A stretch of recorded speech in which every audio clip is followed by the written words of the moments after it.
Hello, hello, ladies and gentlemen. We are here to bring you Eye of the Storm. But as always, we're going to get everybody a chance to come in, share the video, get comfortable, share the video, come in, share the video, and get ready for an awesome show. So, we hope you enjoy the stylish sounds of one of our special artists presenting today, Mr. Xavier Battles.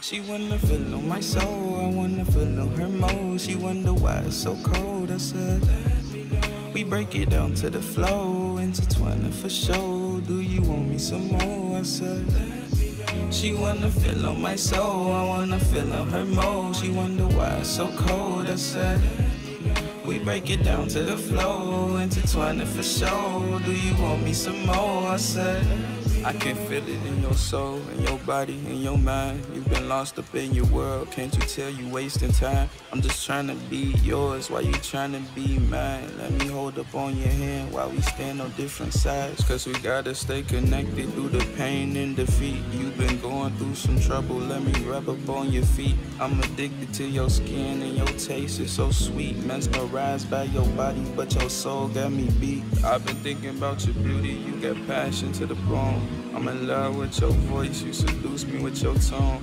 I'm in love with your smile and your laugh had me gone. When you look into the mirror, I'm just trying to put you on. Yeah, beauty and perfection, all I see is in your frame. I be feeling blessed just to go and speak upon your name. You been stuck up in my mind, something fame can't change.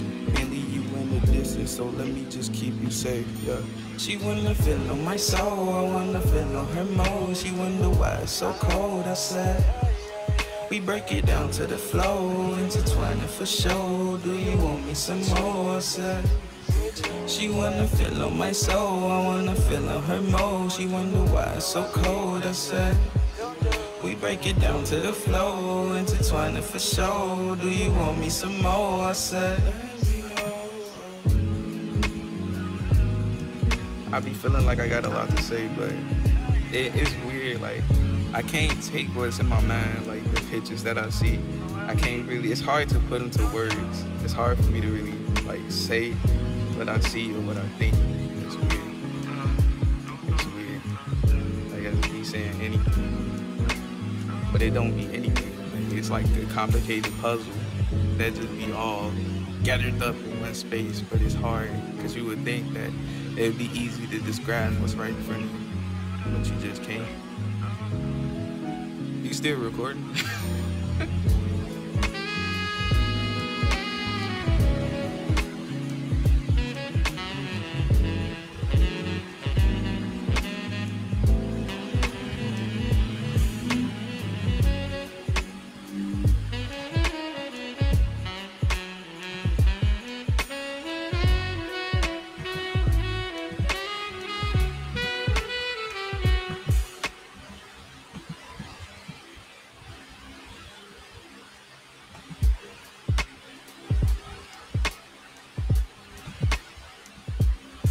She wanna feel on my soul, I wanna feel on her mood. She wonder why it's so cold, I said we break it down to the flow, intertwining for show. Do you want me some more, I said she wanna feel on my soul, I wanna feel on her mood. She wonder why it's so cold, I said we break it down to the flow, intertwining for show. Do you want me some more, I said I can feel it in your soul, in your body, in your mind. You've been lost up in your world, can't you tell you wasting time? I'm just trying to be yours while you trying to be mine. Let me hold up on your hand while we stand on different sides. Cause we gotta stay connected through the pain and defeat. You've been going through some trouble, let me rub up on your feet. I'm addicted to your skin and your taste is so sweet. Mesmerized by your body, but your soul got me beat. I've been thinking about your beauty, you got passion to the bone. I'm in love with your voice, you seduce me with your tone. I'm in love with your smile and your laugh had me gone. When you look into the mirror, I'm just trying to put you on. Yeah, beauty and perfection, all I see is in your frame. I be feeling blessed just to go and speak upon your name. You been stuck up in my mind, something fame can't change. Can't leave you in the distance, so let me just keep you safe. Yeah. She wanna feel on my soul, I wanna feel on her mood. She wonder why it's so cold. I said, we break it down to the flow, intertwining for sure. Do you want me some more? I said, she wanna feel on my soul, I wanna feel on her mood. She wonder why it's so cold. I said, we break it down to the flow, intertwining for sure. Do you want me some more? I said, I be feeling like I got a lot to say, but it's weird. Like, I can't take what's in my mind, like the pictures that I see. I can't really, it's hard to put into words. It's hard for me to really like say what I see or what I think. It's weird. It's weird. Like, I just be saying anything, but it don't be anything. Like, it's like a complicated puzzle that just be all gathered up in one space, but it's hard because you would think that it'd be easy to describe what's right in front of you, but you just can't. You still recording?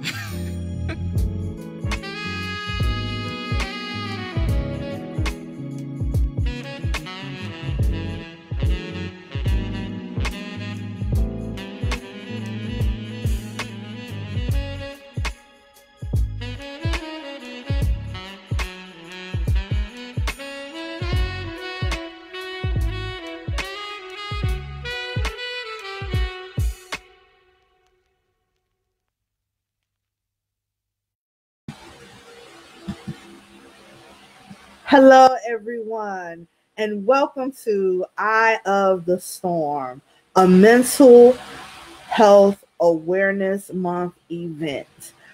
We are so glad you came to join us today, and we hope that you participate with leaving comments in wherever you're watching this video. Just leave them in the comment box. We can interact with you, and you can tell the artists how much you love them and what they're saying and all of that. So we are happy that you are here. Just a little bit of information. This event was put together by cherlnell LLC, which represents me, and also Melanated in America, who founder and owner will be joining us very shortly. But I wanted to give you a little bit of information on how this event came about.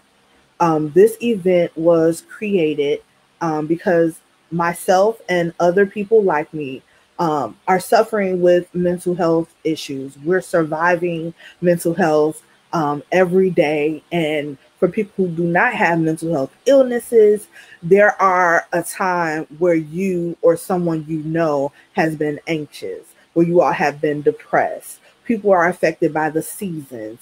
People are excited and scared and too joyful and too sad and all of the emotions. You know what I'm saying? So all of that connects to mental health. So I and Miss Natalie Battles wanted to bring together artists who can speak to that, but also mental health professionals who can give you information that you can take to help with either you or your loved one as you all survive your mental health. So with no further ado, let me introduce my co-creator. Now, I'm just going to start off by saying that these introductions must be brief, or else it will take us 3,561 years to read this woman's bio.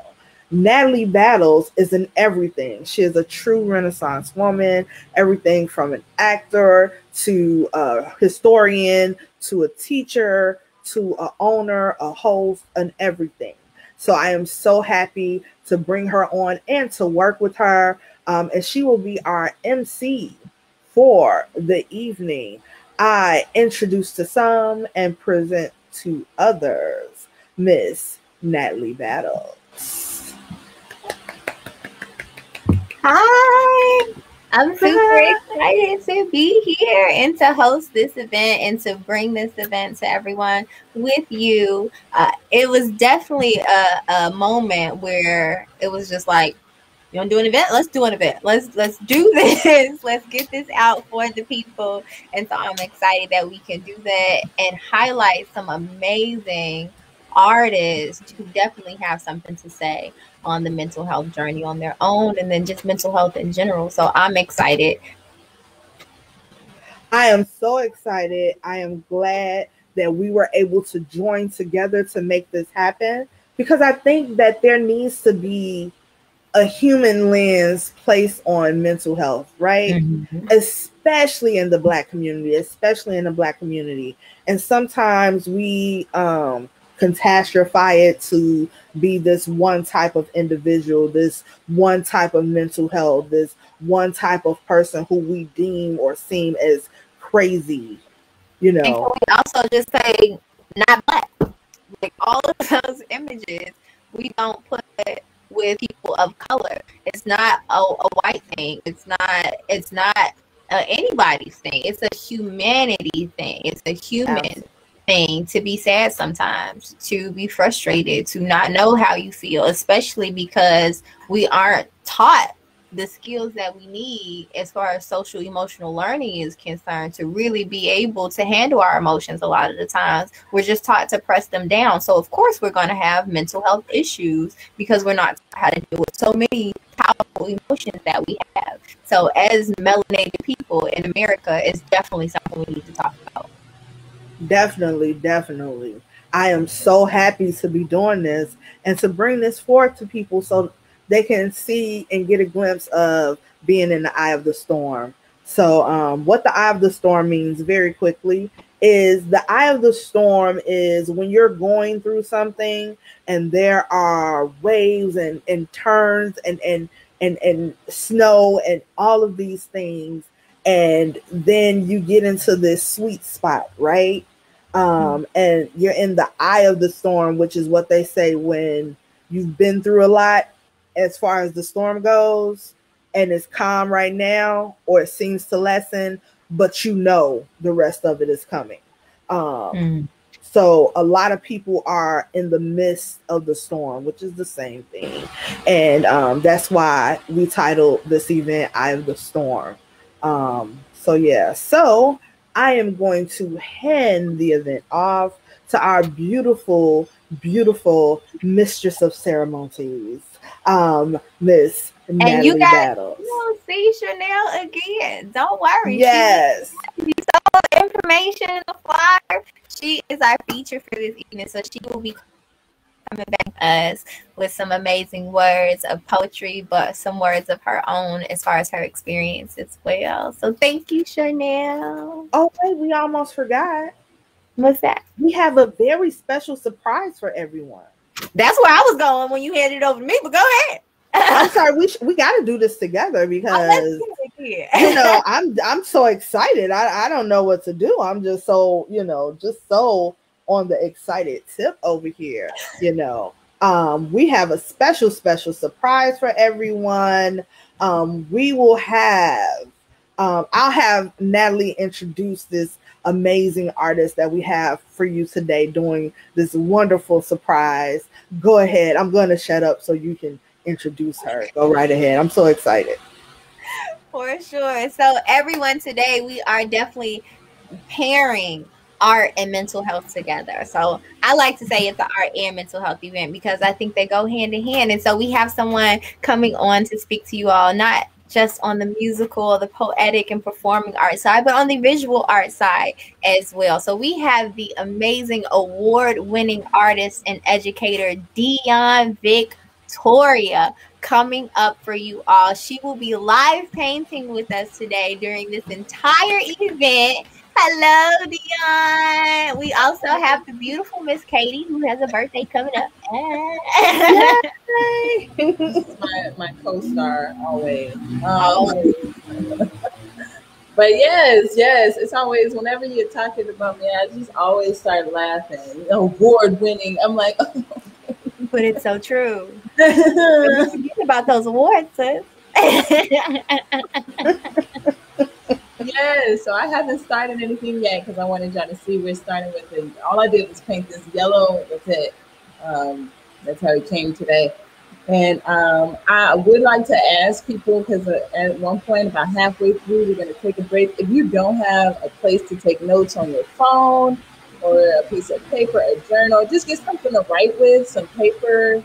We're going to do a little activity during one of the breaks. So make sure you have some paper or somewhere to take a note, whether it's on your phone, computer, on a piece of paper. But yeah, I'm excited to be here, and I'll be talking more about like how art impacts my mental health. But I do want to just say this one thing about children. My son, I'm looking at a stack of paintings, and maybe during the break I can show y'all. But my son loves to paint. Anybody who knows my son knows he is a very large ball of energy. He has an unlimited supply. But when it's time to paint, he's so still and so quiet and chill. Art just soothes whatever that is in him that makes him be like, ah, ah, ah. He starts painting, he gets quiet, his breathing changes. And so that's what I'm going to do here. You know, maybe you'll see my breathing change. I don't know. But thank y'all for having me. I'm so happy to be here. Thank you for being here. Thank you for blessing us with your artistic practice and showing everyone out there in virtual land this beautiful process. So we'll be bringing you up on screen and having you up on screen as we go along so that everybody can see your process and what's going on and what you've added to the piece. I love that you're starting with yellow because yellow is one of my favorite colors, and it's bright and it's beautiful.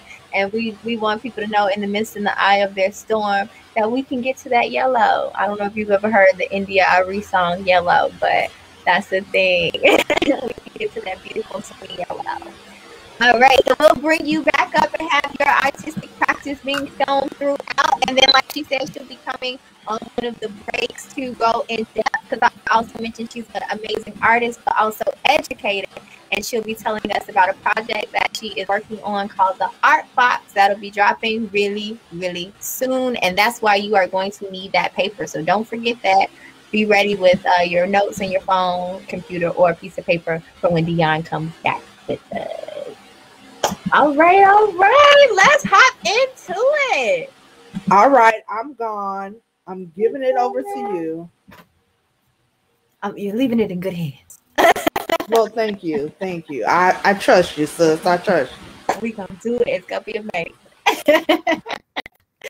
All right, guys. So we are going to hop right into it. We have a lot to talk about and a lot to do today, starting with some amazing performers. And as cherlnell mentioned earlier, some amazing mental health professionals to speak on the topic as well. So let's get right off in it. Let's go into our first speaker and performer for today. We will be interviewing these amazing artists as they come from their performance. So you get to hear them and you get to really hear them and get to know their story. So the first performer that will be blessing the stage today is Miss Sheneze Mobile, which is an amazing artist all the way around. Sis is multi-talented. Sis is a businesswoman. Sis is a dancer. Sis is an artist. And she is definitely a mental health advocate. So Sheneze Mobile, everyone.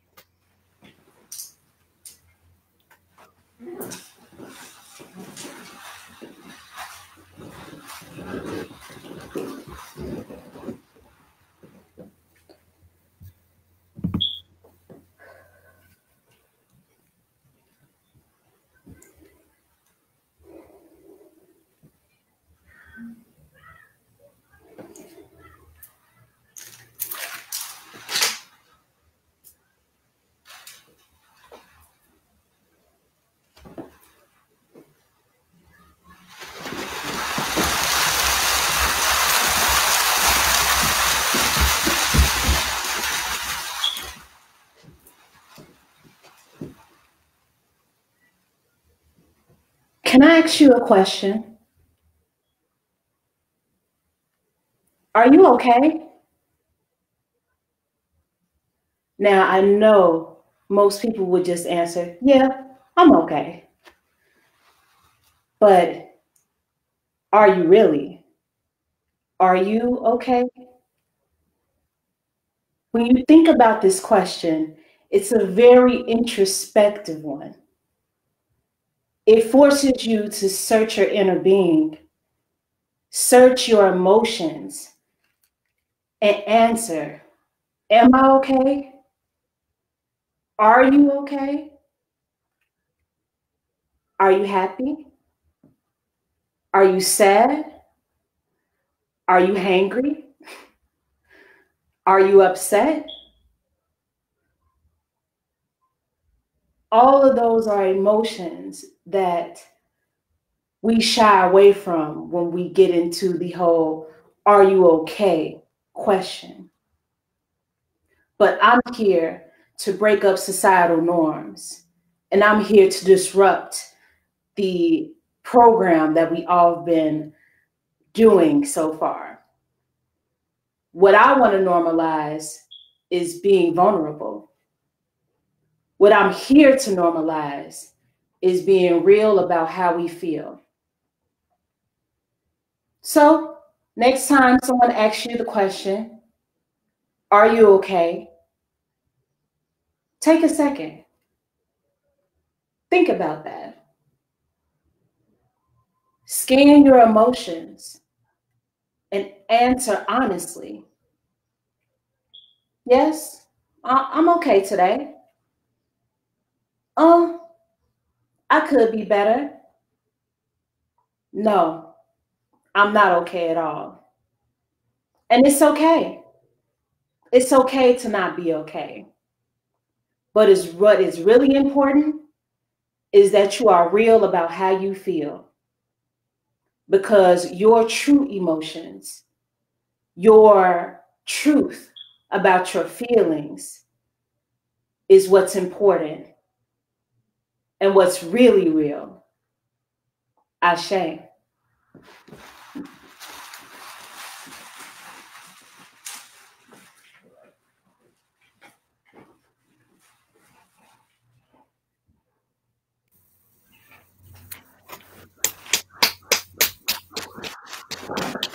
Come on here, sis. That was a moment with Miss Renee.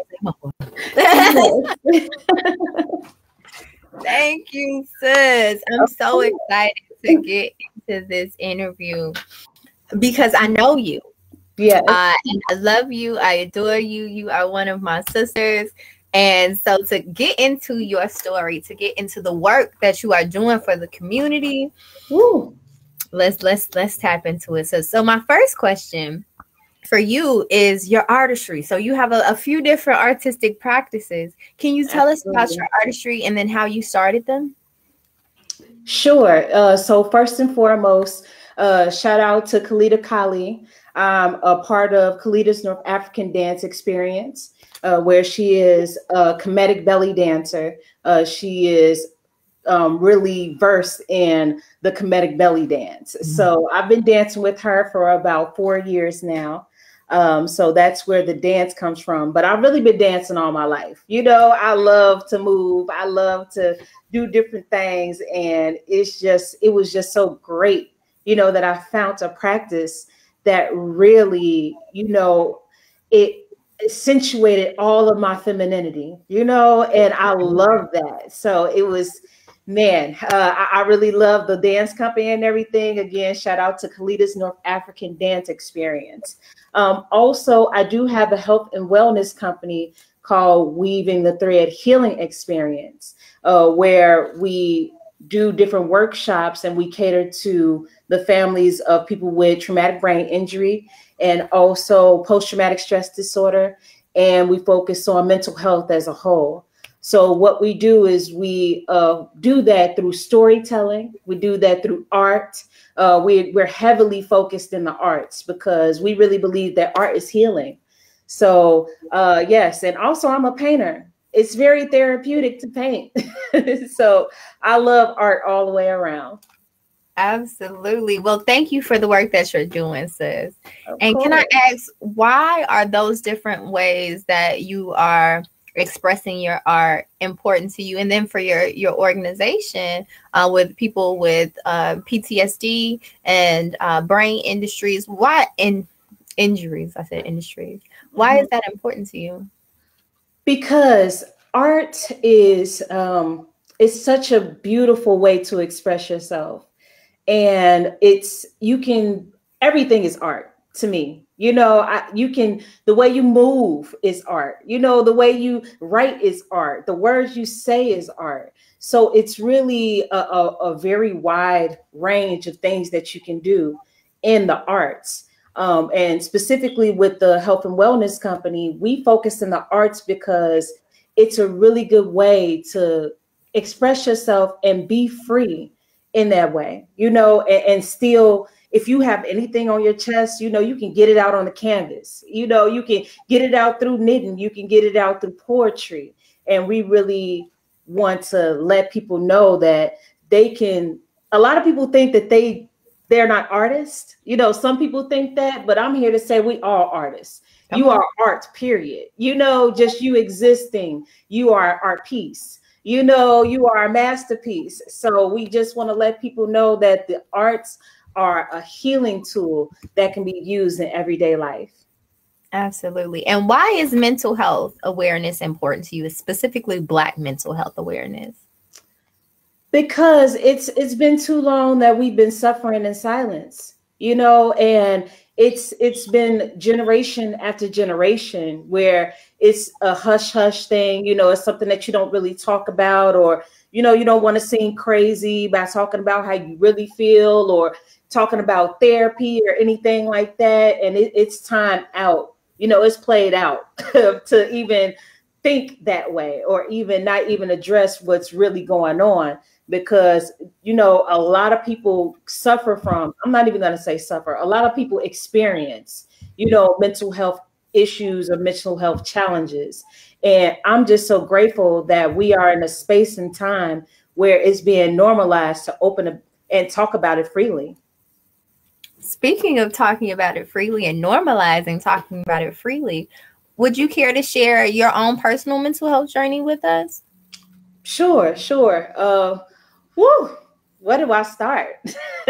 When I was a baby, no, but I was going by the river.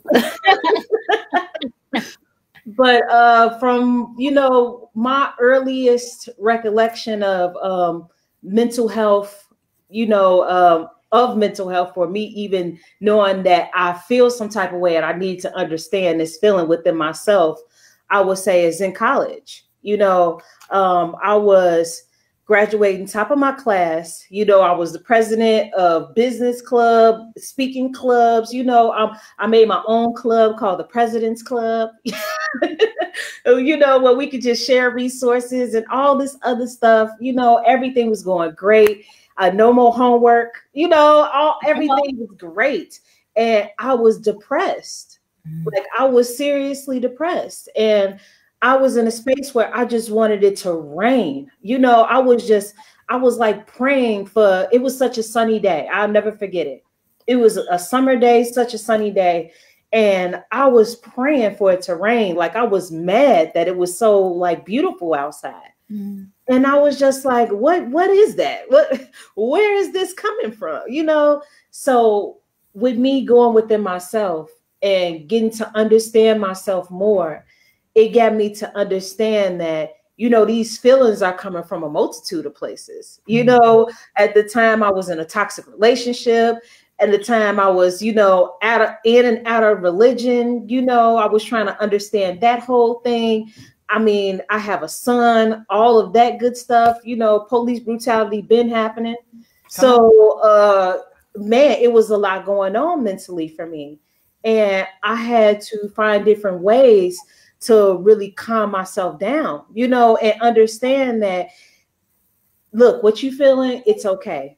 It's okay for you to feel how you feel, but it's not okay for you to wallow in it and stay there, you know? So with that understanding, I started slowly but surely really researching different things, researching different methods of, getting over depression, getting over anxiety, things like that. And through that, I found meditation, and I found things like yoga, and I found things like dance, and I found things like art, and those mediums helped me so much to express myself more freely than it just keeping it all bottled up, So when times get hard, I know that there's different outlets that I can go to express how I'm truly feeling in that moment, so I can get that weight up off me, and be free of that burden. And also I have a beautiful, people around me that I can go to and talk to, if I really needed someone to talk to, I can call people, and I have this beautiful tribe of women, men, mentors, all mother, father, I can even talk to my son, because we have these conversations too. A lot of people think that children, they're not going through nothing. You'll be very surprised, what these babies are going to. So I just opened up the floor to be honest about how I feel. And yeah, that's where I am in my mental health journey now. Absolutely. I love it. And you mentioned a word, and you said to get over it. You didn't get over it, sis. You got through it. Oh, yeah. And I think that's very important, because through all of those things and skills that you implement in your life, the meditation, the yoga, the communicating, the artistic practices, your dance. I love you when you say your dance. Oh, I got the hand thing. I've been practicing. Yes, I know. I see you, sis. All of those are ways that bring, one, they're things that bring you joy. They're things to help you express yourself. And every day we're getting through it. So thank you for sharing your story. Thank you. And one more thing, sis, I'm so sorry. One more thing that helped me to get through it is therapy. When I started going to therapy, it helped me, really recognize what was going on. And it also really helped me to verbalize what was going on. So I wasn't just, in this bottled up space, and I didn't know how to communicate that with my partner, with my family, with people around me. Therapy was such a big help. So I encourage people, therapy, look, go ahead, do that thing, y'all. It's for everybody. It's for humans. Okay. Even the animals need some therapy and counseling. Some of these pets need some counseling too, okay? Look. But it is not a bias to it. And that's one thing. So I'm really glad you brought that up. That's one thing we have to eradicate. And you kind of spoke on that in your piece, basically saying, like, we have to break these what would become norms of just dealing with it on your own and not speaking up and saying what's truly going on or identifying how you truly feel. And so if therapy can help you do that, even though you may not feel that your problems are the end of the world, or you may not feel like, it's as big as someone else's problems, they're still your problems to handle. They're still your burdens to bear. So you need to talk about that. If you feel you need to talk to someone, and don't let anyone make you feel some kind of way for seeking help, to seeking being your best self, because that's what it all comes down to. We want to be our best selves. Absolutely. My last question. Absolutely. First of all, I love this necklace. Let me just say that. Thank you. Appreciate it. Made it? No, I didn't make it. I actually got it from a Black-owned vendor. And yes, I love it. Like, it's gorgeous. Come on. Thank you. Appreciate it. And yes, for shout out to supporting Black-owned businesses. But my last question to you is for everyone who may be out there watching virtually right now, or anyone who catches this replay that is going through a tough time with their mental health journey. What would you say to them in the eye of their storm? I would say, honestly, be real about how you feel, and just know that you don't have to struggle in silence. You don't have to, so it's so much power in being vulnerable and being in that space where, you can say, hey, today I'm not feeling smiley. Today I'm not feeling, upbeat, up tempo. Today I'm feeling, I'm in my feelings today, and it's okay. So I just want everybody to know that it's okay to not feel okay. Really, really. So just, man, if you guys normalize being real about how you feel and set them boundaries. Healthy boundaries are so, so important, because it's one thing to go through something, you know, in silence. And it's another thing to keep going through it and you're not saying anything and you're not setting those boundaries and, you know, people keep crossing them. No, be real about how you feel. Be real about how you feel. Thank you so much. So if y'all take nothing else away from Sheneze Mobo conversation today, be real about how you feel and seek therapy if you need it. Seek counseling, seek therapy. That's okay. And find you an artistic practice and get on up in there. Okay, do that. Well, thank you so much, sis. You are appreciated. Thank you for being vulnerable. Yes. Thank you for sharing your story. And we are definitely going to make sure that everyone knows where to find you. So go ahead and tell the people where they can find you with your artistry, with your organization. Let them know. Of course, of course. First of all, I'm in these streets in Chicago. No, I'm just kidding, y'all. You can find me on social media platforms. I am Supernatural Zay on Instagram and also on Twitter. Here on Facebook, I am Sheneze Mobo. And also on TikTok, I'm Supernatural Zay too. So, and you can look up my health and wellness business, which is WTT Healing, or at WTT Healing on all streaming platforms. Yes. And they do Freedom Fridays, y'all. Freedom Friday, every Friday at 1 o'clock Central Time. So come check it out. That's where we keep it real and help you heal on Freedom Fridays. Okay? Come on. We definitely appreciate you, sis. For sure. Thank you. I appreciate you. Thank you for the opportunity. No worries. All right, y'all. That was Sheneze Mobo. Go follow her, Supernatural Zay. Find her everywhere and make sure y'all stay in tune with all of the amazing things that sister has done and is doing and will do. All right, we're going to go ahead and keep the event moving. And again, this is interactive. So if you guys have any comments, questions, concerns, go ahead, drop them down in the comments and we'll put them up on screen. So go ahead, keep interacting with us wherever you may be watching this stream. But next up, we have a mental health professional, a mental health advocate, an art lover, and a poet. Y'all, welcome, welcome, welcome, and give a virtual round of applause for Miss Sante Tate.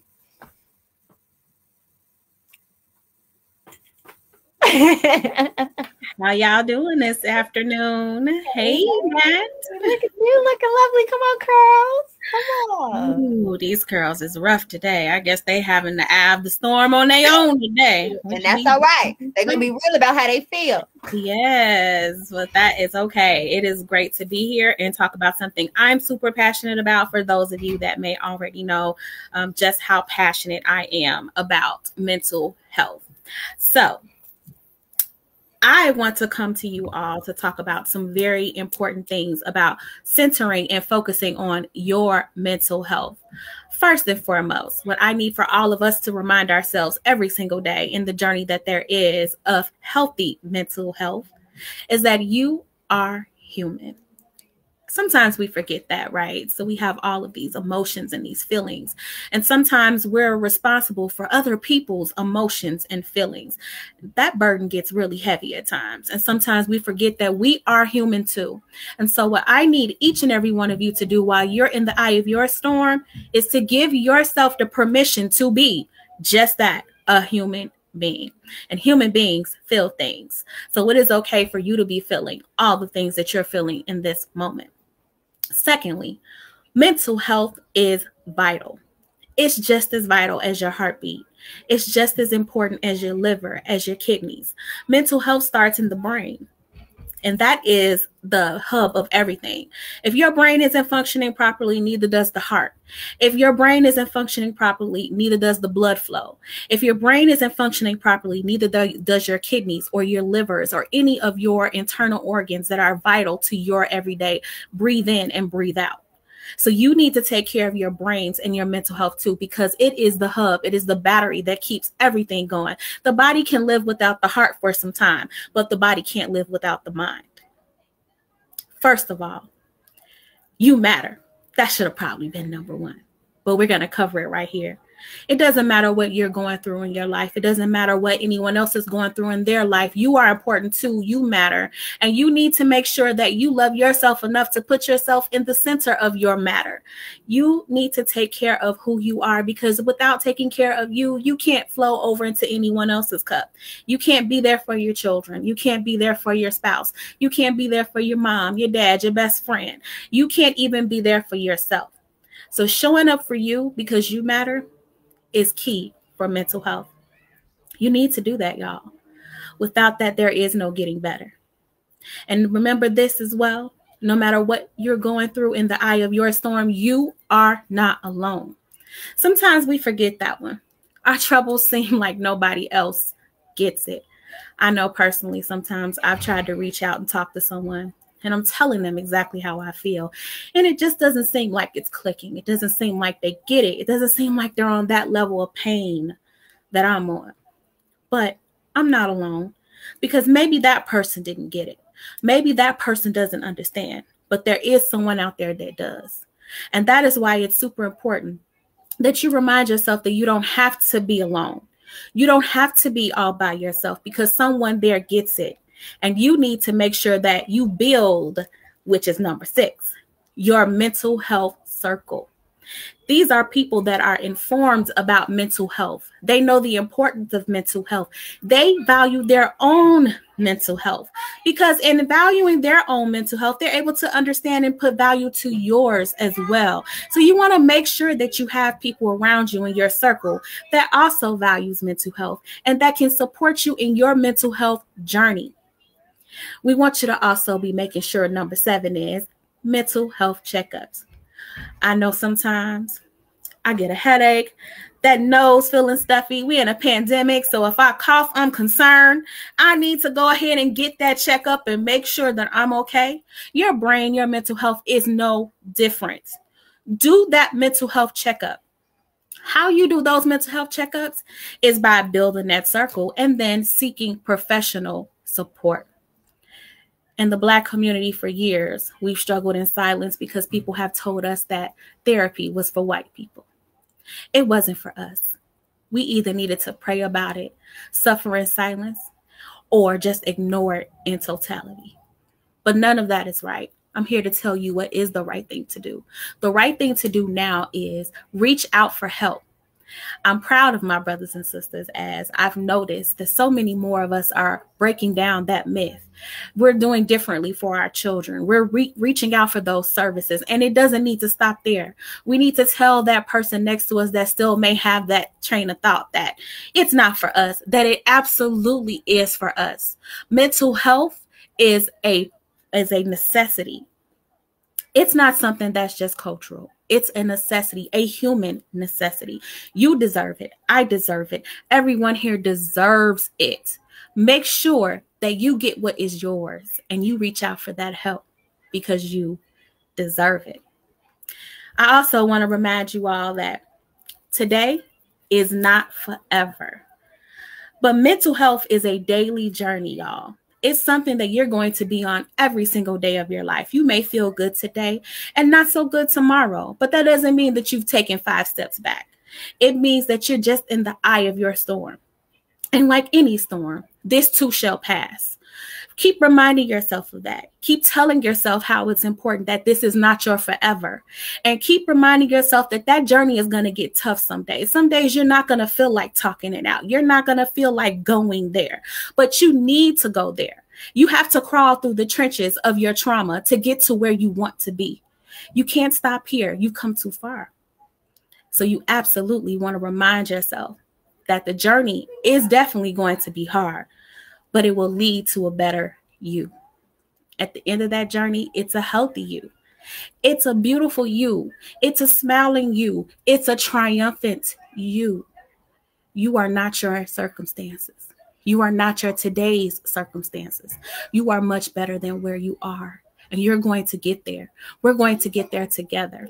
And so I need you to buckle down and say, I deserve to be that better me. And all the people around me that I love deserve to see that better me. And make that commitment to yourself. Because sometimes we can commit to others a whole lot better than we can commit to ourselves. But we deserve all the love that we shower onto others. We deserve to shower ourselves and bask in that personal love as well. So I need you guys to give yourself that permission to go out there and be your better you.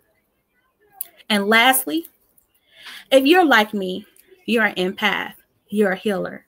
You love so hard. Part of me being a mental health advocate is like the air I breathe every day. I'm doing it for me.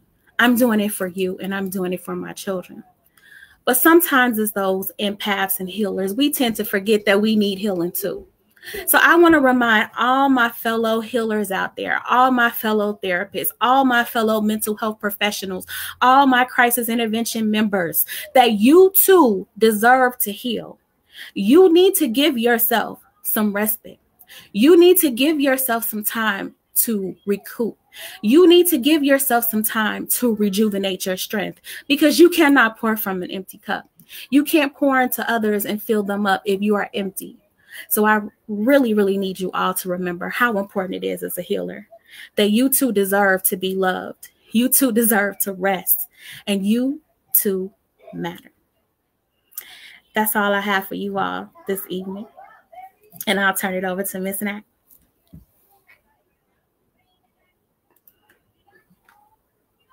You don't bop the tambourine, sis?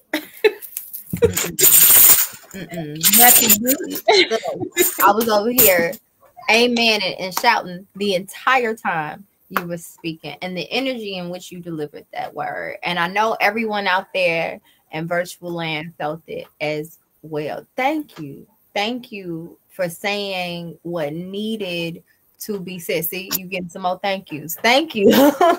Yes, Miss. What needed to be said, especially the part about the healers, about those empaths, because the people that give and give and give, you're gonna end up empty at some point if you don't replenish yourself.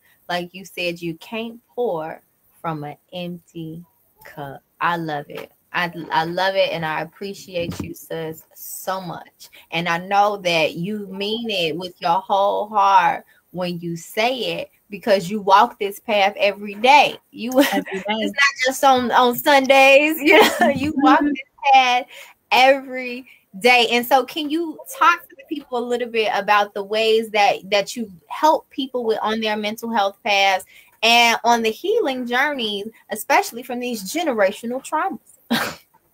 Indeed. Well, professionally in my day-to-day, I am a community educator, advocate too, for sexual assault at a nonprofit. And I've been doing this work for, about to tell my age. Those of you that know me, I tickle everyone with saying I'm 25 times. But yes, I've been doing this work for almost 10 years, and it's something that I'm extremely passionate about. And in being in that field, you happen to go into people's eye of the storm with them, right? Mm-hmm. When someone's being sexually assaulted, you're meeting them in that space. You're one of the first bridges that they have to healing. And I take that role very, very serious. It's something that I'm extremely passionate about. And so doing this work has followed me for so many years. I've done it in different ways. I've also done some work for domestic violence people as well, or survivors as well. And so what we don't realize is that these things affect our community so much more than what we know. Our children are often survivors of sexual abuse, and our young girls and women, our aunts and uncles, yes, our uncles, because that is also a huge myth that men aren't sexually assaulted, but they absolutely are abused as well. And so I just want to drop a few facts really quickly for those of you that may not be aware that when it comes to sexual assault, more times than not, you're sitting in the room with a survivor. In fact, 1 in 5 Black women have been victims of some sort of sexual violence. And when we talk about sexual violence, we're not just talking about sexual assault assault. We're also talking about sexual coercion. We're talking about drug facilitated assault. We're talking about sexual harassment. We're coping with and we're healing from so much and dealing with so much trauma in silence, and it needs to stop. And so I began to recognize how important it was for us to really address these issues. And that's why I created a show called Oh, We Gonna Talk. You know, Oh, We Gonna Talk, we talk about it. We talk about all those things, those generational things, the generational pain and traumas that we dealt with from our grandmothers, our great-grandmothers, our great-great-grandmothers, and how we need to break the cycle for our young girls moving into the future. And so that is where my work is today, is in making sure that we absolutely keep putting that in the forefront, and we just don't give up, and we don't allow these generational traumas to continue. We don't pass them down another generation. And so that's how I'm trying to do the work and make a difference today.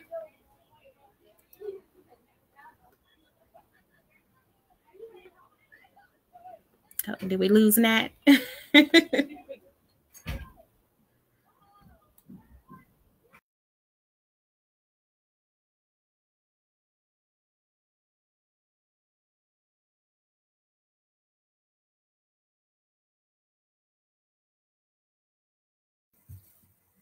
There we go. All right. I was just saying, I said, did we lose? Come on back. I'm like, that's me, because I done went on a whole rant and I done scared. No, I was here for it, sis. I was here for it. Just waiting to brought back up. But thank you so much again for doing all you have done, and again are doing, and again will do. But can you please let the people know where they can find you, where they can have some more of these healing conversations through Oh, We Gonna Talk, and everywhere else they can find you? Yes. So you can find me on Oh, We Gonna Talk, which is on Facebook, Instagram, YouTube, Twitch as well. We have pages all over the place, and so hopefully there'll be more to come. We air live every Wednesday at 8 p.m. on across all of these streams, and it's an opportunity to hear us talk about these very important generational traumas that we're passing down. So I hope that you all join us this Wednesday. We're going to have a very good show about single Black women and breaking down the myth on that, because we absolutely need to hear that as well. And so I hope to see you guys join us this Wednesday.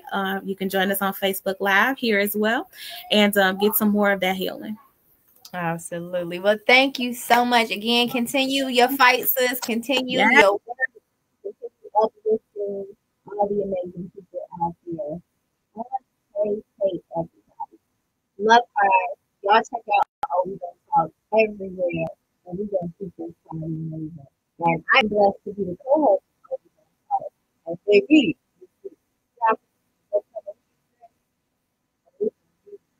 we're going to keep the ball rolling with our person. So we have another amazing people that come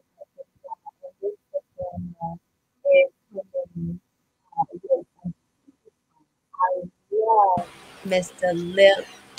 All right, ladies and gents, we are having a little problem with Natalie's sound. So we're going to take her off and hope she hops out and hops back on.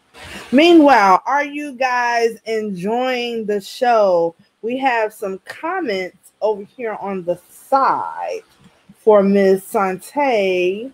And I hope you all have been noticing that your comments have been coming across the bottom of the screen. So we have from Shanaze, healers need healing too. That was an awesome point Ms. Sante made. And we definitely need to hear that. We have from Dion, we got to stop branding ourselves with our mistakes. Yes, in fact, Ms. Dion Victoria talked about that at an art lesson that she gave for me. Shanaze says, thank you, Sante Harden Tate, with the purple heart. We do thank you. And then we have Philip. Philip says, Heisen, I needed to hear this. And I might be butchering your words. If so, I'm sorry. Philip says, this woman is speaking power into our blood. You are light love. First of all, Philip coming with the lyrics, he ain't even up yet. And I'm like, dang. All right, I'm going to bring Miss Natalie Battles back up. But remember, your comments will still be coming across the screen. All right, let's do a quick mic check. Can you hear me? Sound better? Yes. All right. Now, internet and technology does what it wants. Okay. Hey, but we back, Zoom Thank live. you so much. Zoom live, virtual live. We for it. We're going to figure out the kinks and make it work. But thank you all so much for your amazing comments. Thank you all for rocking with us, and keep the feedback coming. We appreciate it. I'm sure the performers and the speakers appreciate it as well. So, Chanel Lane already mentioned Mr. Lip dropping bars in the comment section. It is now his turn to come on up on screen. Mr. Lip. Now, Lip Lewis is an amazing heart and spirit. I absolutely love him and adore his energy. He is a streamer. He is a writer. He is a performer. He is amazing. So I present to you all for your virtual applause, Lip Lewis. Hello. It's so good to see you. Good to see you too, always. Now, if you guys have ever seen any live or talk show, me honey, and girl, it gets real with us too. But the floor is all yours for your performance. Thank you. Well, first of all, before going into anything else, I need to do a huge shout out to Shantae. That was phenomenal. I've never heard words more truer spoken. I'm going to do a quick piece that I've been writing a lot. Actually, since the interview that I've had with Nat, we've been talking about mental health in the same capacity, and I just kind of got to thinking about if I could create a user manual for how to be oneself and how to understand oneself. What do you do? So this piece is called The Instructions of Being, a Modest Memorandum. Start from a place you knew you were insignificant. Make that your nested and incubated seed. Find the resources and supplies that develop potential. Build fortresses upon dreams, aspirations, and photocopied heroes. Make this place your home, but only temporarily. Breathe it in. Make it all that it is and more than it ever could be. Know yourself backwards and forwards, then know yourself forwards. Watch yourself grow and learn. Actually listen, though. Join the daring squad of highly trained ninjas. Take a singular Cornish hen to a Thanksgiving feast, but invite everyone to the table. Go to a movie under the influence. Regret it. Show up and show out and do everything anyone else can do, but do it your way. Do it in heels, knowing that a raised eyebrow may show when they see it. So, break your heart and learn how to piece it back together again. Console and heal your wounds with tears, laughter, and better days. Pour a little whiskey, rum, vodka, or tequila in for good times. Drink water. Fill your body like never before. Dare yourself to grow up, create change, solve infinity and the indelible meaning of life. Direct a play. Read a book. Direct more. Abandon all else against your own will and make a path for yourself. Reach for the sky, take flight, and soar. Find new winds and new waves to drift you to new locations, never forgetting where you were going or where you've been. Find a new place that you now know you are weakest. Drop a new seed there, then repeat. Thank you.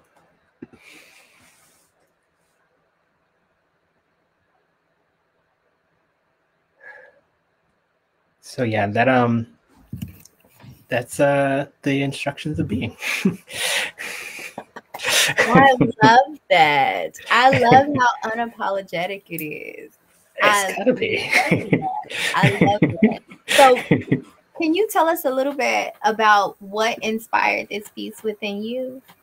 Yes. So, shout out to everybody who is in my stream chat, everybody who's in this stream chat today. People around me, I've just been noticing through obviously this pandemic, through this kind of readjustment period for everybody.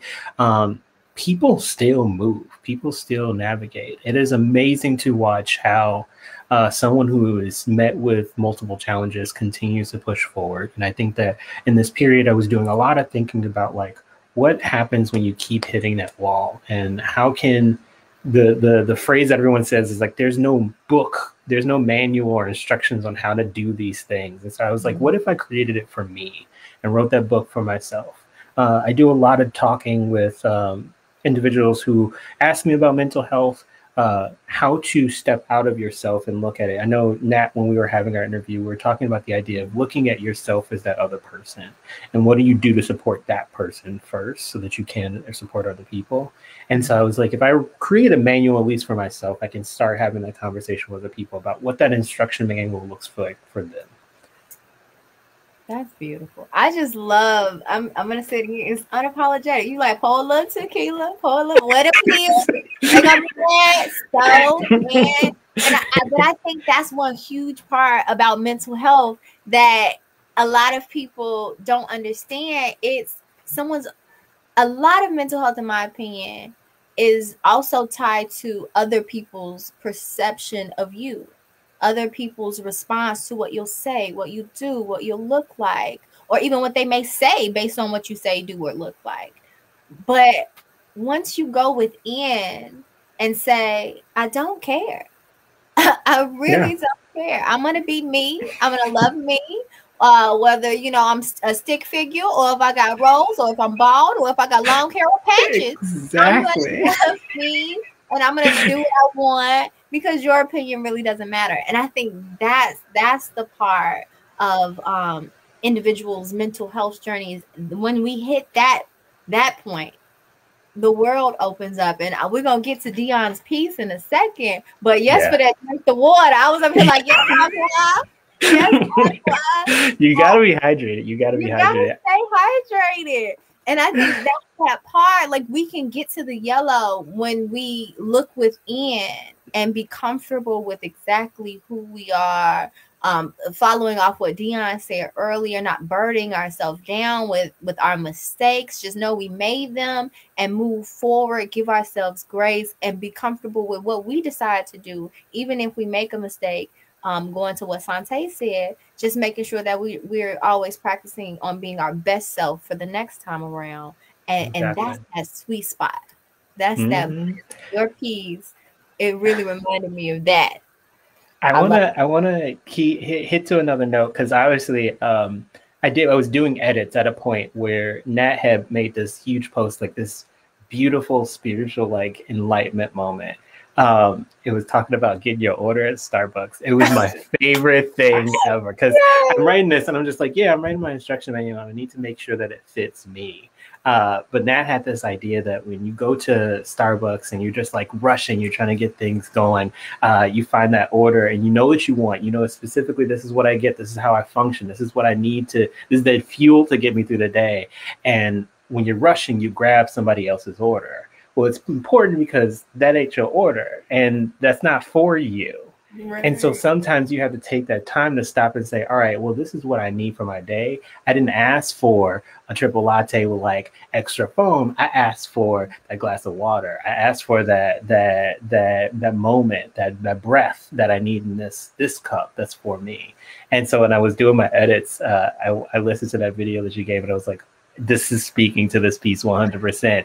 This instruction manual has to be to your order. And to that point, there's no one size fit all. There isn't that instruction manual for how to just fix mental health. Everybody has their own customized handbook, but it don't start until you start writing that book for yourself. Till you start saying, this is what works for me. This is what doesn't work for me. Maybe it is a little bit of extra whiskey today. Maybe it's just, you know what, hold up, I need to put that bottle away and I need to read a book. Maybe it's the idea that I just need to dance it out in my living room, or maybe it's just I need to sit and chill. So like everyone has their own handbook. Everybody has it, it's there, but don't go picking up somebody else's book thinking it's going to fix your life. That's not your order. That's not your order. Yes, I love that. I love it. And I love what Shanae is saying in the comments too. She said, thank you, look, but absolutely true. In your own journey, finding your own rhythm is amazing. Yes. So I'm happy. I'm so happy that you're at that place where you're like, all right, I'm gonna write it for myself. And that's the thing. And you're a writer. Yes. We all are in a way, because we're the writers and the authors of our lives. And we don't have a lot of say-so on the things that happen around us that other people have control over. But what we do have control over is our decisions and our choices, right? Yes. And so we when we write our books, when we write our stories, we create it. And I love that. I love that. Mm-hmm. I've been saying it ever since you said it too. That ain't your order. I was like, you know what? I that is a part. I could get that tattooed on my body. It ain't your order. Ain't your order. Patient and wait on yours, because that's not. It will show up. Exactly. It will come to you. I appreciate that so much. I love that idea that, like you said, not everybody's a writer. But everybody has their own story. I did say initially that I am a writer as an introduction, but I do hold a lot of many different hats. And I think ultimately all of them come to the culmination of being a storyteller. What is your story? And what inspires me with pieces like this is how I can sit down and get to know people that I meet, like Shantae, like you, like Hughes, who's in my chat right now. You all have different stories, and I take that in. I make that a part of my story. I make that another lens at how to tell the story, the universal story that we all have. That's beautiful. Okay, now let's get back to the formalized questions, because we've been kicking up. Yes, I love that too. I love it. But the written questions, okay? So the first question, it actually ties into what you just kind of described with the piece, but your artistry, because you do a lot. You perform. You're an amazing director and actor and writer and all of these different things. How does your artistry tie into your mental health journey? I do a lot of work that centers around people. Any job interview that I do, I always kind of make a point to say, people are my passion. People are the center point of what I do. I've done a lot of work within mental health realms. I've worked at an all-boys school. I've done work with the University of Chicago for mental health, adolescent health. I just love the sense of communication, and wherever there is a form of philosophy, a form of breaking bread, a form of telling that story, I will try and make sure that I'm in the center of that room when it happens. So my directing, my acting, my writing all centers around the human condition, how to communicate to people, how to understand each other, and more specifically, the intersections that happen there. So one of the things I enjoy about you and I is that, Nat, you're going to live a completely different life than I have, but there are different similarities that are there. And when we sit down and start breaking that bread, we get to know more about each other and know that there's stuff that I can learn from you. There's stuff that you can learn from me. And that part, that I like to call it the roux. That roux is where all the flavor is. That's where everything kind of happens. It's all mixed, right? It's all about the mix. You can eat a good carrot, you can have a good onion, but it's when you start putting that into the pot and cooking it together, that's where the real good flavor comes from. Yes, I love it. And life is a roux. It's like a stew, all the flavors, all the different spices in there together, and we gotta weave on through the roux. Just a disclaimer, y'all. I will probably talk about food way too much in this area. I love me some food. That's something I need to definitely put in my instruction manual is eat, baby. Eat everything you can possibly find. And so my next question is, why is mental health important to you? Why is this conversation, especially Black mental health or melanated mental health, why is this important to you? There is a huge stigmatism that when you start speaking about mental health, then immediately you're like a pariah. There's something about you that's wrong. And that really bothers me because I come from a place, I come from a household where if you have something that's on the table that needs to be talked about, that needs to be worked through, it only gets better when you do that activity, when you actually have that conversation. Because of that, I do what I can for other folks because I know that for myself, I have a lot of history with mental health. I have a lot of kind of run-ins and crash throughs, and I wouldn't be here today if it wasn't about the moment that I actively chose for myself. I'm going to lean into it rather than kind of brush against it.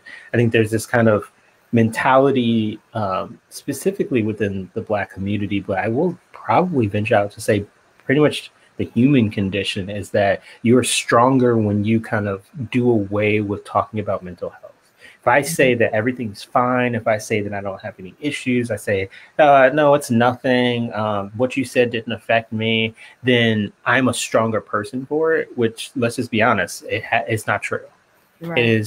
Oftentimes what happens is that you build these kind of bricks in these walls and you can't really like dive through to what really matters. So yeah, it may not make you a weaker person, but it's definitely making you a distant person. It's making you a colder person. It's making you a more isolated individual. Whereas there's strength with breaking down that wall and saying, I'm going to address this head on. I'm going to talk about this. Some of the more heroic figures in my life have all chose to say openly, like just now, I just met, I believe I just met her, Shantae, the discussions that the bold approach to saying, I'm going to say the word, I'm not okay. I want to say, this is what I need for myself. That's a form of heroics for me. Absolutely. Because healing isn't easy. It's not. It's easier to put on a mask and be like, I'm good. Going to what Shanae was saying in her piece, that's how we're conditioned. When somebody asks how you doing, we don't really think about how we doing. We don't sit and internalize, how am I feeling today? We just be like, oh, I'm all right. I'm okay. I'm good.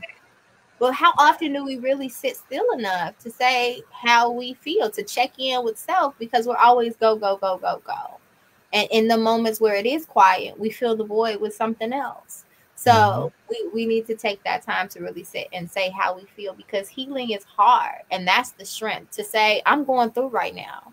That's the strong thing to do, regardless of, like your piece, unapologetically, regardless of how somebody going to look at you or how they may feel about how you feel, you're doing it for you. And that's a strength and that's a courage that a lot of people do not have.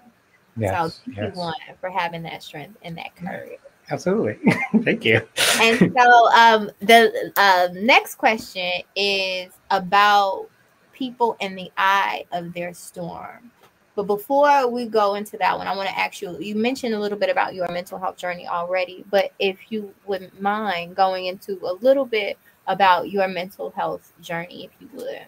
Yeah, absolutely. I some things that have resonated in this piece already, in today's performances already, that speak to me is the idea of discussing domestic violence and discussing depression. These are all things that it's easy for me to say, like, yeah, these are the experiences that happened to me when I was younger leading up to now. But I think one of the most important things is that idea that it felt like I was alone in that. And to me, that's where a lot of this kind of juice comes from, this passion to kind of connect with other folks. There's a lot of times in my life where I felt anxious. I felt completely kind of grief-ridden with a lot of things that happened in my life. But the thing that hurt the most about it is that I felt like I was uniquely going through it by myself. I felt like my experiences were the only things that I could handle. I can only see through my own fog. And so I did a lot of work with writing, because for me, I don't know if anybody else shares this, but I do have a harder time communicating to people directly verbally. I feel like one of the reasons that got me into writing is that when you write, you can think about what you say, you can edit it, you can take time with it, and you can give somebody a formalized, like, thought out idea of what you meant to say. Whereas when it's coming out of the mouth, things are not clean, they feel dirty, they feel like messy, they feel like unorganized, and it doesn't always get out exactly what you want to convey. So that was my form of outlet, was to write it out and then give it to people. And then through that, I learned from the writing that there are things that you just say. You don't have to edit everything that you do, because sometimes you can over edit what you say. Sometimes you can spend a lot of times in your head thinking, this is only I can process this thing. Nobody else is going to understand what I'm going through. So just in the past couple of years, I've been doing a lot of work to say, let me put the pen down actually from that. That's been a safe spot. That's worked for me for now. But let me try this new thing where I find a new way to communicate to people. I find a new way to interact with people. I find a new way to be unorganized in front of folks. I think that one of the things that we talk about with this unapologetic piece is that sometimes it's okay when somebody is talking to you and they ask you, how are you doing? You can say, I'm messy. I don't have anything organized today. My life is turned upside down, but you know what? It's okay. And you asked about it, so I'm giving it to you. If you don't want it, don't ask about it. Exactly. So that idea of just saying, I have this thing and I can communicate to other people. I can be more forthcoming and be more honest. It's like you said, it's another form of bravery. It's another form of inspiration that I find. And that's where I'm headed in my life with that. So I love that you're coming out of your comfort zone. I always say life starts outside of your comfort zone. Wherever you're comfortable, take a step up, or out. Yes. There's more. There's more. So putting that pen down and saying, you know what, let me talk to some folks. Let me say, let me engage. Right. And it's a beautiful thing. And not saying that you can't ever put that pen back up or, do it interchangeably, be writing while you're talking. But to say, this is what I need to work on, and then actively working on it, that's healing. That's what healing is identifying and then actively working to make those situations better or those areas better. And you're doing it. Always active. Healing is always active. Always active. You're never going to be just completely healed. And you know what? I'm done. Nope. Right. You're never done with that. I do want to shout out somebody that said something really amazing. They say, where was it? It's along the same line. Oh, here we go. Sometimes you have to be okay with being uncomfortable, because I feel that being uncomfortable is the starting point to change. Change is never going to feel comfortable. If you are used to doing this thing the one way, you're going to always feel comfortable doing it. And when you do changing, what I love, we were talking about before as well, the sense of autopilot, this idea that I can go through life because I know what it is. I can follow it. It's done. It's taken care of. But the second that you start creating change and feeling uncomfortable, then you have to be on your toes a little bit more. You have to think about how I'm doing things, which means, guess what? You're living your life instead of just kind of phoning it in. Right. Floating by. Exactly. Just doing things from muscle memory. It's like, exactly. No, you're living now. Look at that. That does feel good. Maybe a little uncomfortable, but you're doing it. It's like learning how to ride a bike. You scared of the mug, you're gonna fall off. Exactly. But look at you go. Look at you going. You're moving. So you're going forward. I love that. Getting out of your comfort zone, knowing and seeing where you need to work, and then actively doing that work. And so there's the last question on in the eye of the storm. For everyone or anyone who may be watching or will see this, what is something that you would tell them in the eye of their storm? I know that there's a lot of you all right now that are experiencing the storm and you feel like there is no exit to it. Or you're seeing that feeling where you're waiting for the other shoe to drop. Specifically to those folks, there is power and control of what you have right now. You can always start small. Even in the piece, I spoke about sometimes the only thing that you have control over is your own breath. Sometimes the only thing that you have control over is getting a drink of water.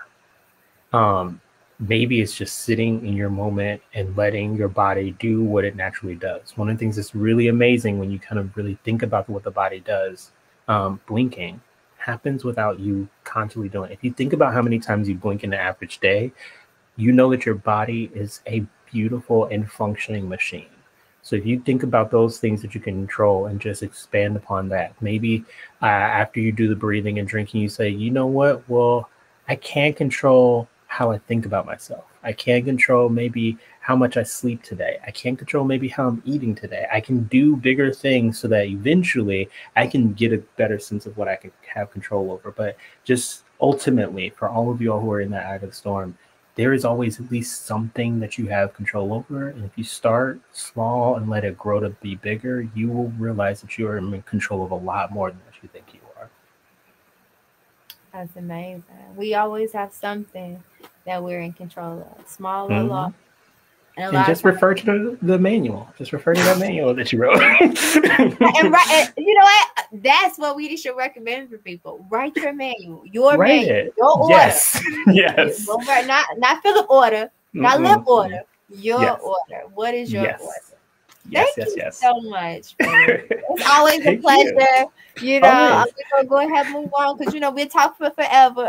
Yes, we will, you guys. I will keep on streaming on my page if you guys follow me at twitch.tv/mxlip90. I will send a link to you guys so you guys can post it wherever, and I'll put it in the chat as well. Awesome. And then tell people where they can find you. Yeah, I'm mostly on Twitch most of the days. I've been kind of slowly backing away from social media for a little bit. That's another form of like me kind of recuperating. But you can typically find me there. I do have YouTube, but it's all kind of connected within that Twitch page. So if they hit the Twitch, they got you. All the different links from there. Awesome. All right. Well, thank you so much, Philip. I love you. I love your energy. And always unapologetic for the rest of the show. That's the word. The rest of the show. That's it. We're claiming our orders and we unapologetic about it. Yes. Thank you. Thank you. All right, you guys, we are going to keep it moving. And next, we are getting ready to check back in with Dion Victoria. Before we check back in with Dion Victoria, just one housekeeping rule. We know that we have been here for a while. So I just want to let you all know that during this time that Dion Victoria is doing her activity, after she shows us this painting, after that, I'm excited about that. If you need to take a break, please take a break, get you some water, go to the bathroom. And if you want to stay and just chill and do Miss Dion Victoria's exercise that she's going to do with you, by all means do that. But we don't want you to think that this is not a break. This is a break for you. And please return, because we have so much more awesomeness for you guys. So now I'm going to turn it back over to Natalie, and we can continue with the show. All right, we're ready to bring up Miss Dion Victoria. I ain't talking no more, not in this part. This is your time, Miss Dion Victoria. Again, the award-winning educator and artist, Dion Victoria. Let's see this piece, sis. Ooh. Got some adink or something? Okay. Okay. There we go. Can you hear me? Yes. All right. It's not finished because I'm saving that for the end. Y'all know how I do. And I'm actually going to do a time-lapse video of what I do, because we talked about this before, Nat, how I was like, man, I wish I had recorded that, so I'm going to do that this time. But I did want to talk about, and I'll talk about the piece and the color choices and the symbols at the end as well. But I do want to talk about the art box a little bit. Again, this is a chance to move around. So if you haven't done so this entire time, I hope you do now. Y'all hear my, that's my audience. I got a live audience right now.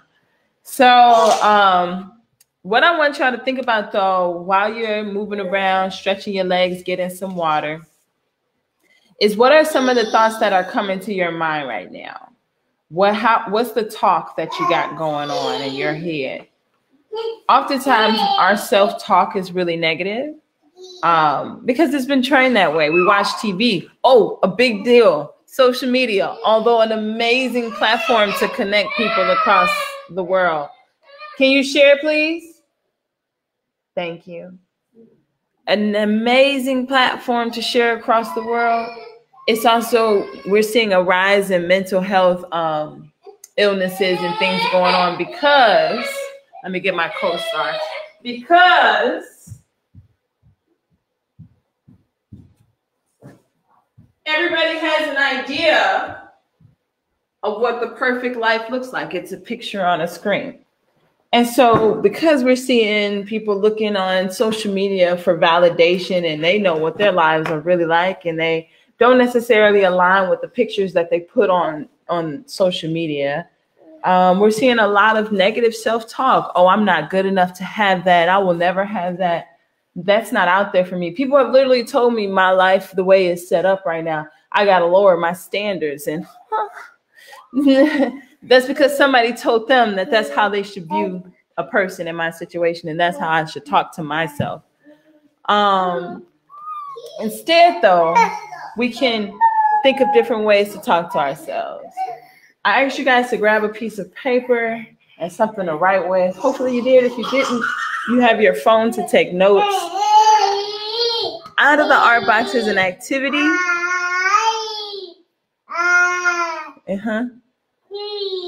To inspire yourself. And it includes coming up with a few words that you feel good about. A few words that help you move through what it is you're trying to get through. Remember, we're not getting over, we're getting through. We're going through it. Like a valley or any other road we travel, we're going up down a path through to wildernesses, if I will.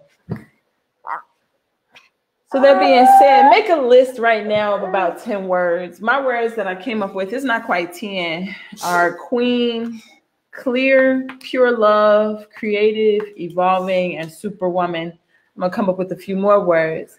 When you make those words, I'm gonna give you some homework as well. Your first line of homework is come up with an instruction manual for yourself. The second piece of homework is once you have your list, you're going to put the words on cards or cardstock, something thick that you can drop. Regular paper won't drop the same way, or it might drop different and you'll have a different story. The idea is that when you're feeling down about yourself, you can just drop your cards and see what lands face up, because that's what you need. I don't believe in coincidence, and neither should you. So whatever lands up, facing up, is for you today. I'm a creative queen of pure love, and apparently I'm clear. And you can decorate these cards. I started coloring them with markers. Next, I'm going to go over them with water. But again, you're going to have some cards that help you through your moments. You grab these cards after you make them from your list of words that you're writing right now. You drop them and you say, oh man, I'm pure love, I'm creative, and I'm evolving. It's what the universe has sent you in this moment. It's what you need, right? Because there is no such thing as coincidence. So, step one, make a list of 10 words that inspire you. Some of these things other people have told me. For example, which one was it? Superwoman. I would never say that about myself. But I've heard so many people say that to me. I'm like, okay, I guess I'll put it on the list. Step one, a list of words that inspire you. Step two, put them on cardstock or some other thick piece of paper. Cut them up into cards like so. Step three, use them in those moments that you need inspiration by dropping them and see what lands up for you. That's all I got. I'm gonna come back later with the piece and how I want to finish it. I hope that was succinct. I know I had some distractions on my end. Mommy, if y'all got questions. This,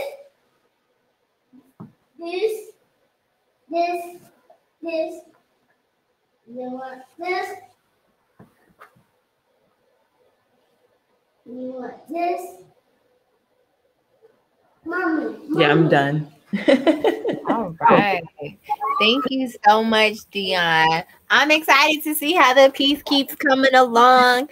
And so for all of you, really quickly before you see that, Dion, can you tell people about the art box and where they can find more information on the art box? Because this is one of the exercises from the art box, right? Correct. You can actually find it on Amazon, the art box. There's the instruction manual there.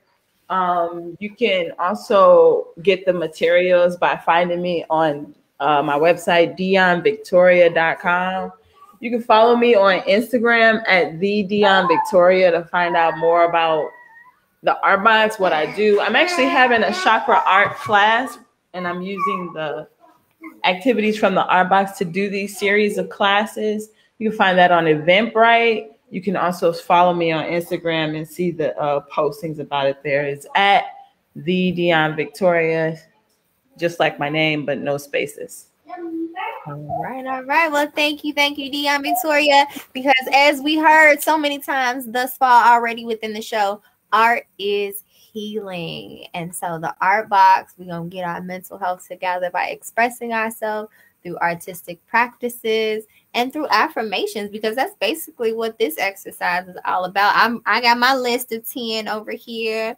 Love, joy, peace, blessed, powerful, focused, patient, wealthy, protected, and provided for.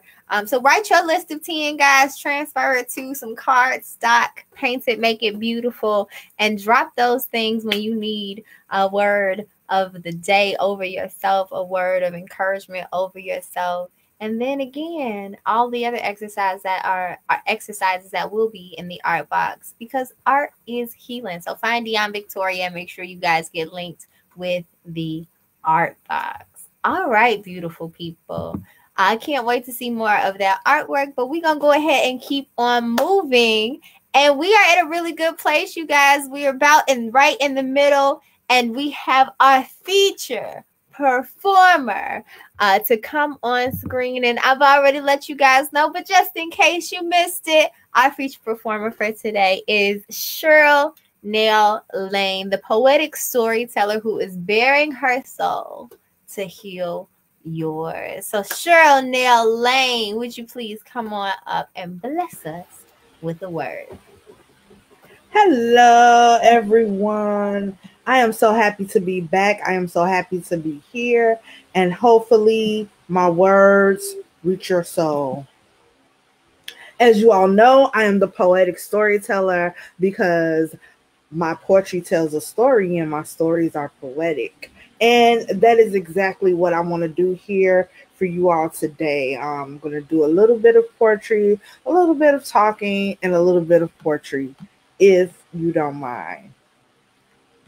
First of all, I am diagnosed with bipolar, generalized anxiety disorder, PTSD. I also have narcolepsy and fibromyalgia, which also sometimes, connects. I was diagnosed with my first mental health issue when I was 15 years old, and I am still surviving it. It's something that I think you're always surviving, even though you're not always in the eye of the storm. When you get out of that storm, then you prepare for the next time the storm comes. And to me, that's surviving. So that is why I wanted to do this event. And I have been in the eye of the storm recently. But we'll get to that in a minute. The first piece I would like to do for you all today is a little bit about bipolar. Living with bipolar can be a good thing, like going to the carnival. Oh, and a great thing when you are manic and the blood is coursing through your veins, the twists and turns of the roller coaster as you ride towards the top. Then it turns bad.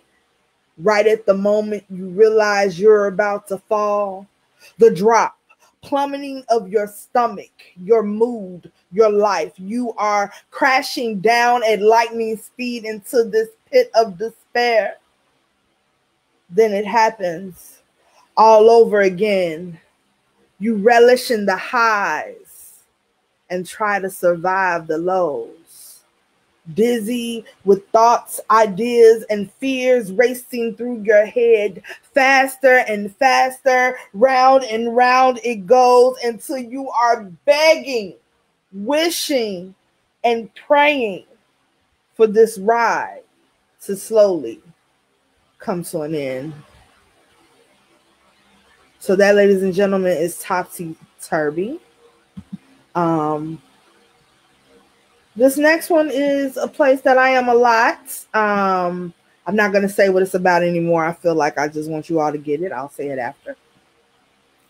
I see the picture, the perfect hues, shadows, and lights of a meadow covered with grass at night, running across the field, humming a tune, an oak tree with a swing that faces the moon. I glide as time passes by. I let go, then soar through the sky. I can see the picture, but I can't paint it. Images that run through my head are vivid. I hear music. I can play music. I can see dances that I can't perform. There are mathematical equations and illogical situations that stimulates the stimulus in my mind. The neutron-packed highway overcrowds my nerves, are overwritten with thoughts and ideas that I can no longer control, and the accelerated speed of my mind slows down the actions of my body. My attention span diminishes as my pace lessens. My psyche is at rest. Yet I'm moving at lightning speed past new worlds to universes and places never seen with the naked eye. Formula to cure world diseases, feed the hungry, house the homeless, teach the ignorance, and change the hopeless. There is so much that I become overwhelmed with all of the messages shooting at me. They are coming so fast that I can't see, I can't breathe, I can't. Excuse me. What were you saying? So that's train of thought. That one is pretty much about anxiety. And I am anxious all the time. That is definitely something that I am surviving all the time. My anxiety, my anxiety works in this way. So it works in a really strong way. Like, I'm really anxious about transportation. I'm really anxious about things. And like the poem said, I get overwhelmed because I think about everything so much and become so anxious. And it's kind of like Sante said in the beginning, like as empaths, as healers, as caregivers, you know, we heal so much, or we aid in the process of healing, and then we can sometimes take on that, and instead of healing ourselves, we try to keep healing others and taking on and keeping your own and taking on, and you don't have room for all of that. So you have to learn to take time for you and to heal. As you all know, I am always bearing my soul to heal yours. And recently, I have been going through, like I said, an eye of the storm myself. I am in the midst of surviving a mental health episode. I have been extremely depressed lately, really low. And it came a point where I had to realize that I needed extra help. So I decided, with the help and suggestion of my counselor and my caseworker for my mental health services, to enroll in an IOP, which is an intensive outpatient program. So what you do is you go to this program 4 days a week for a couple of hours a week, and you work on different things to help you basically help you survive, help you get tools to heal. And I definitely need that extra help because I am at a point where what I was doing was not working. And I just want everyone out there to know that if you get to that point, do not be afraid to get the help. I know that it's scary. I know that it's the unknown. I know that you have all of these stories in your head about how it can be and how it was for this person. And my Aunt Jan said this, but I guarantee you, if you willingly get the help, if you take charge for yourself and say, hey, I am going to do this because this is what I need, that's the way you want to go into it before someone else is telling you, you have to go because this is what we telling you you need. If you need help, do not be ashamed. Do not be afraid. That's why we need to talk about things like this so that mental health is normalized.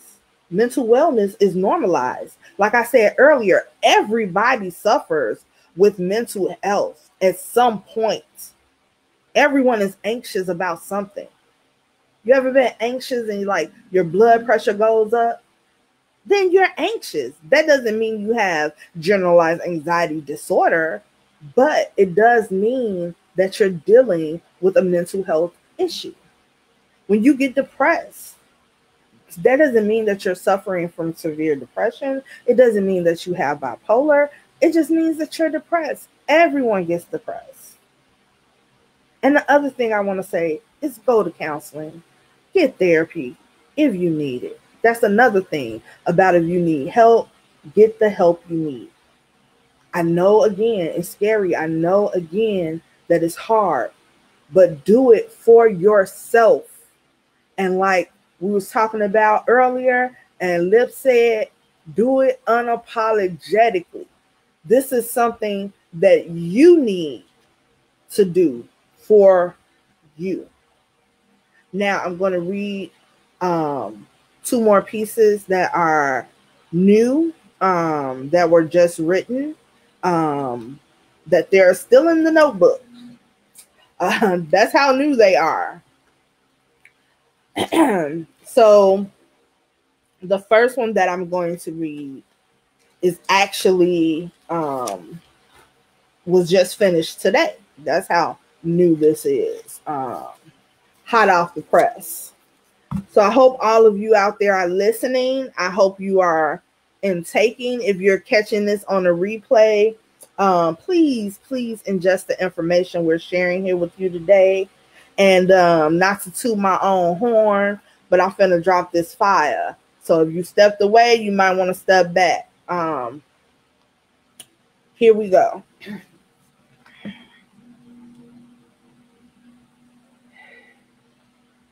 I am not okay. I am afraid. I'm shaking like I have ice water running through my veins. I am so stressed and frustrated. I want to snap on everybody. I'm so agitated. My nerves are distressed like blue jeans. Emotions heavy on my shoulders, fall to my knees, praying to the wrong deity for help. Sharing ideas and dreams, secrets I should have kept. I close myself off from fear of being hurt, but still wishing someone will help me dig through the dirt. Come close to my fire, reach into my soul, and not come out burned. I keep wearing my happy mask because that's what I've learned. There are so long that the bugs, maggots, and worms share the space between the mask and my skin, devouring me from years of not wearing, devouring me from years of wear, not letting me breathe. Stress, trauma, and deceit, leaving scabs where flesh should be. Depression is the invisible pillow suffocating me. People can't see this damn disease. Just because it lives in my brain doesn't mean it's all in my head. Don't mock me. Just reread what I said. Bipolar is like Dasani and Crisco, they don't mix. Sadness, anxiety is happiness being within your reach, but you being afraid to grab it. The other shoe has dropped, blocking the exit. Now I'm trapped, moving around in the darkness by reflex. Blind so long I had to adapt. My hands are tied, so I'm unable to participate in pleasantries. How can I hold extreme emotional energy with no extremities? So it spills to the ground, and my cup runneth over, drowning me in the process because I have no cover. I am not okay because of the pain. I am afraid because of the rain. Leaves me shaking like I have ice water running through my veins because the wind stays cold when the pressure don't change. And that's that piece. And then I'll be coming to you guys with one last piece.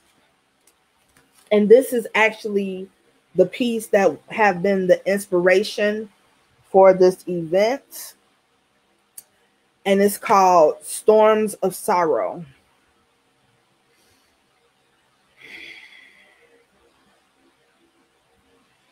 It's going to rain today. I know because the clouds hang low, doing their best to block the sun. Dreariness from the world outside through the process of osmosis merges within the weaker parts of me, penetrating my shell, broken like the walls of my heart, cracks created from pages that refuse to burn. My fire inside extinguished by the high wind of swirling clouds, it snatches me down. Further into the eye of the storm, stealing any breath of joy I had left. The rain falls down on me hard and steady as I sit in my chair in the middle of nowhere, without outer covering, no shade in sight. I'm caught in its life source as it turns deadly. My lens of clarity are foggy. There's a film between me and reality. Things racing around me like my thoughts. Neither will stop. I am past wet, I am drenched. Clothes soaked with sin provides no protection from the hail. Defying gravity, attacking my spirit sideways. Striking me with heavy blows, weight of sadness, grief, pain, and suffering. Regression, anxiety, depression, and stress. I coil into a ball to heat myself, fight off the chill the storm has left. I unwind to find a crumpled paper of ideas left behind. Failed attempts I placed in the trash. Dreams and aspirations never come to pass. Moving fast while staying still, coming in last on a hamster's wheel. Weather makes me tired, like chamomile tea. Changes in the atmosphere, fucking with my energy. I've been so mad that I fell asleep, exhausted to the point I can't read, focused so low I can't write. It really breaks me up. Taking what little I have to concentrate on others' stuff. Guess that's why I can't pour from an empty cup. Flood rising higher, choking me while I rest, interferes with me doing my best. I want blood to flow from my pen. Except my feelings are all locked in, fighting for my dam to break. Let my tears mix with the rain to wash all of this pain away. I don't want to say, I don't want to do, I don't want to be. I wallow in blue. Fog covers what's exposed, making me invisible. Shutdowns inevitable, trapped in the cerebral. I have forgotten, frozen by the snow, must get up in order to go, but fatigue keeps me from going inside or making a change. So, damp to wet, soaked to drenched, here sits I, going insane. I am so fucking tired of the rain.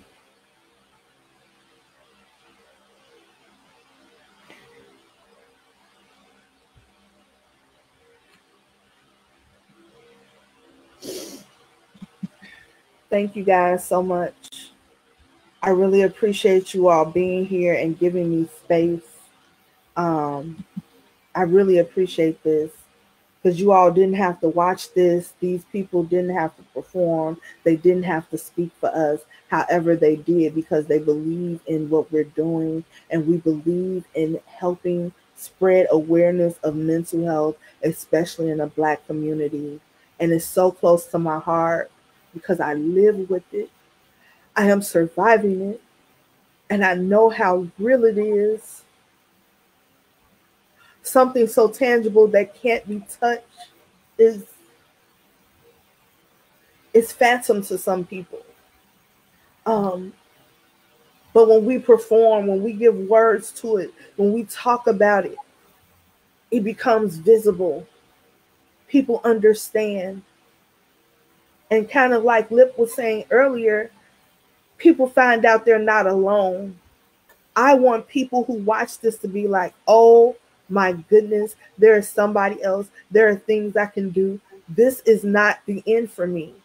I am not the only one suffering by myself in solitude. If you must look at me, don't hold me higher to a higher standard because I am human. And as always, I bear my soul to heal yours. I will always be open, honest, and true because what you do for me, I do for you. And just thank you again. Thank you for holding space. Thank you for coming. Thank you for checking it out. Thank you for learning. Just thank you. Just thank you. Thank you. Thank you for bearing your soul because it's not easy. It is not easy, especially for you to be here for all of us today, not even just with all of us, to be here for all of us today in the midst of your storm, to share exactly how you feel and what's going on with you. Your transparency is beautiful. Your story is beautiful. You are beautiful. And the fact that you are here to encourage others in the midst of your own personal storm speaks volumes to who you are as a person. It speaks volumes to your artistry and how you use your artistry not only to heal you, but to heal others. And it is in the simplest form to be stated is beautiful, inspiring, courageous, and powerful. Because I know everybody out there watching feels the exact same way that I feel when hearing you say these pieces. It's powerful. It's beautiful. It's human. And as you stated, as we were coming in to start the show, that's what you wanted to do with this event. You wanted to make sure that people see mental health issues and people who suffer and surviving and fighting through mental health as human. It's a humanity issue. And you gave it a human face and a human name, and everyone else who's performed thus far and those who are going to perform That's exactly what we're doing. So thank you, Cherlnell. Thank you. Thank you. Absolutely. Blessings. So I'm going to ask you Blessings. a couple questions. Okay. Okay. For the people. I'm ready, I think. All right. I think. Again, just thank you for sharing, because it's not easy. As we've already stated, we got to get outside of our comfort zone. And you're definitely outside it. You're sharing, you're giving life to others. Your artistry, because you are the poetic storyteller, using your words to heal and letting people know that they are not alone. How important is it for you to facilitate this event, but also feature at this event, sharing your own personal story as a Black woman dealing with mental health issues? Why is that important to you, and how does that relate directly to your artistry? It's very important. As I just shared with you guys, it's something that I know very well. It's something that I have experienced from every side. I've had loved ones with mental health issues. I have had, I've had people look at me like, oh, is she going to do something because she, has this mental disorder? I have people that say, oh my God, I would have never known that you had this, or question if I do have it. Like, are you sure? Who said that? Actual doctors ask me this, which is ridiculous. But yes, like, yeah, I do. I've been tested and everything. I'm good. But it was important for me to do this for the everyday Black woman who may be suffering, who are surviving their mental health, and they might be in a place where they're like, I am not going to be able to hold this. I don't know how much more I can take. I don't know what to do about that. Mm-hmm. This is what you do. My thing is writing. Y'all know my thing is writing. Y'all know my thing is journaling. Okay? But there are people who that's not enough. There are people who need to go to therapy. There are people who need to go to doctors. And just because you go to therapy does not mean you're got to get medicine. True that. First of all, the therapist and the psychiatrist is two different people. Come on. So let's start there. But yeah, I just really want to bring awareness to it, to give it a face, to tell people that even though you're scared, courage is not the absence of fear. Because there can't be courage without fear. Courage is taking your fear and still moving forward. Mm-hmm. And that's what I need y'all to do. Move forward, whatever that may be. As Lip said earlier, that may be chilling, put your feet up, put on your heels, look cute, listen to some Luther, listen to some Donnie Kirkland, listen to, whoever rapping nowadays. I'm too old, I don't know. But chill out. Listen to you some Xavier Battles. You know what I'm saying? Do whatever you need to do to relax, but sometimes that does not work. Sometimes you need that extra help.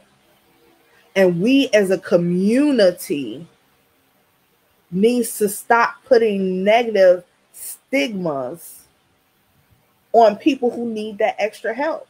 Mm-hmm. And also, what we need to do, all my people in legal, all my people in government, you know what I'm saying? All that, we need to get together and we need to put it in more jobs that people get mental health time. Mm-hmm. Okay? You going to work, you working yourself to death. People getting on your nerves at work, kids getting on your nerves at home, the people getting on your nerves at your after school job, like bills, everything, your boyfriend getting on your nerves, your husband getting on your nerves, the baby dad getting on your nerves, whatever it is. Systemic racism, all types of stuff. Police killings. Generational traumas. Come all on. Types of stuff. Because, we're going to talk about it today. Come on. Shout out to Sante. No, So we need to break that stigma. We need to give ourselves resources. There are people out here fighting for us to have resources in our communities for mental health. And if you want to know more, do Google it. There are some organizations out here doing great work. Hip hop and mental health. Abari Cartman has something for the men. He's going to speak in a minute. I'm sure he can tell you more about it. We got Sister Afia for the women. Like, it is so much if you just look. And if you qualify for these programs, please take advantage of them, because there are so many people who don't. There are so many people who don't. And if you have the opportunity to get the help you need, take it. Because what you do now will make you better in the future. I don't know what just happened to my camera. It just went off. Maybe it did. we still hear you though. I know. Hold on. I'm going to switch my camera. But absolutely, and yeah. if you're on aid and different things like that as well, when it comes to healthcare, you all have if you're with the county, there is still opportunities within those realms where you can get counseling services as well and mental health services as well. So wherever you are, even if you think you can't afford it, if you feel you need it, please seek help, because you're not alone. Everyone thus far has spoken, and the people still left to speak. You are not alone. It is human to feel what you're feeling. Some people just feel it a little more than others, and if you're that person, that's okay. Do that unapologetically. That's you, and love you for all you are, whether it's too high or too low. That's you. Love you and get the help that you need, and do it for you, because we just always want to be our best self. And if we need to talk to someone to be our best self, then that's something we need to do.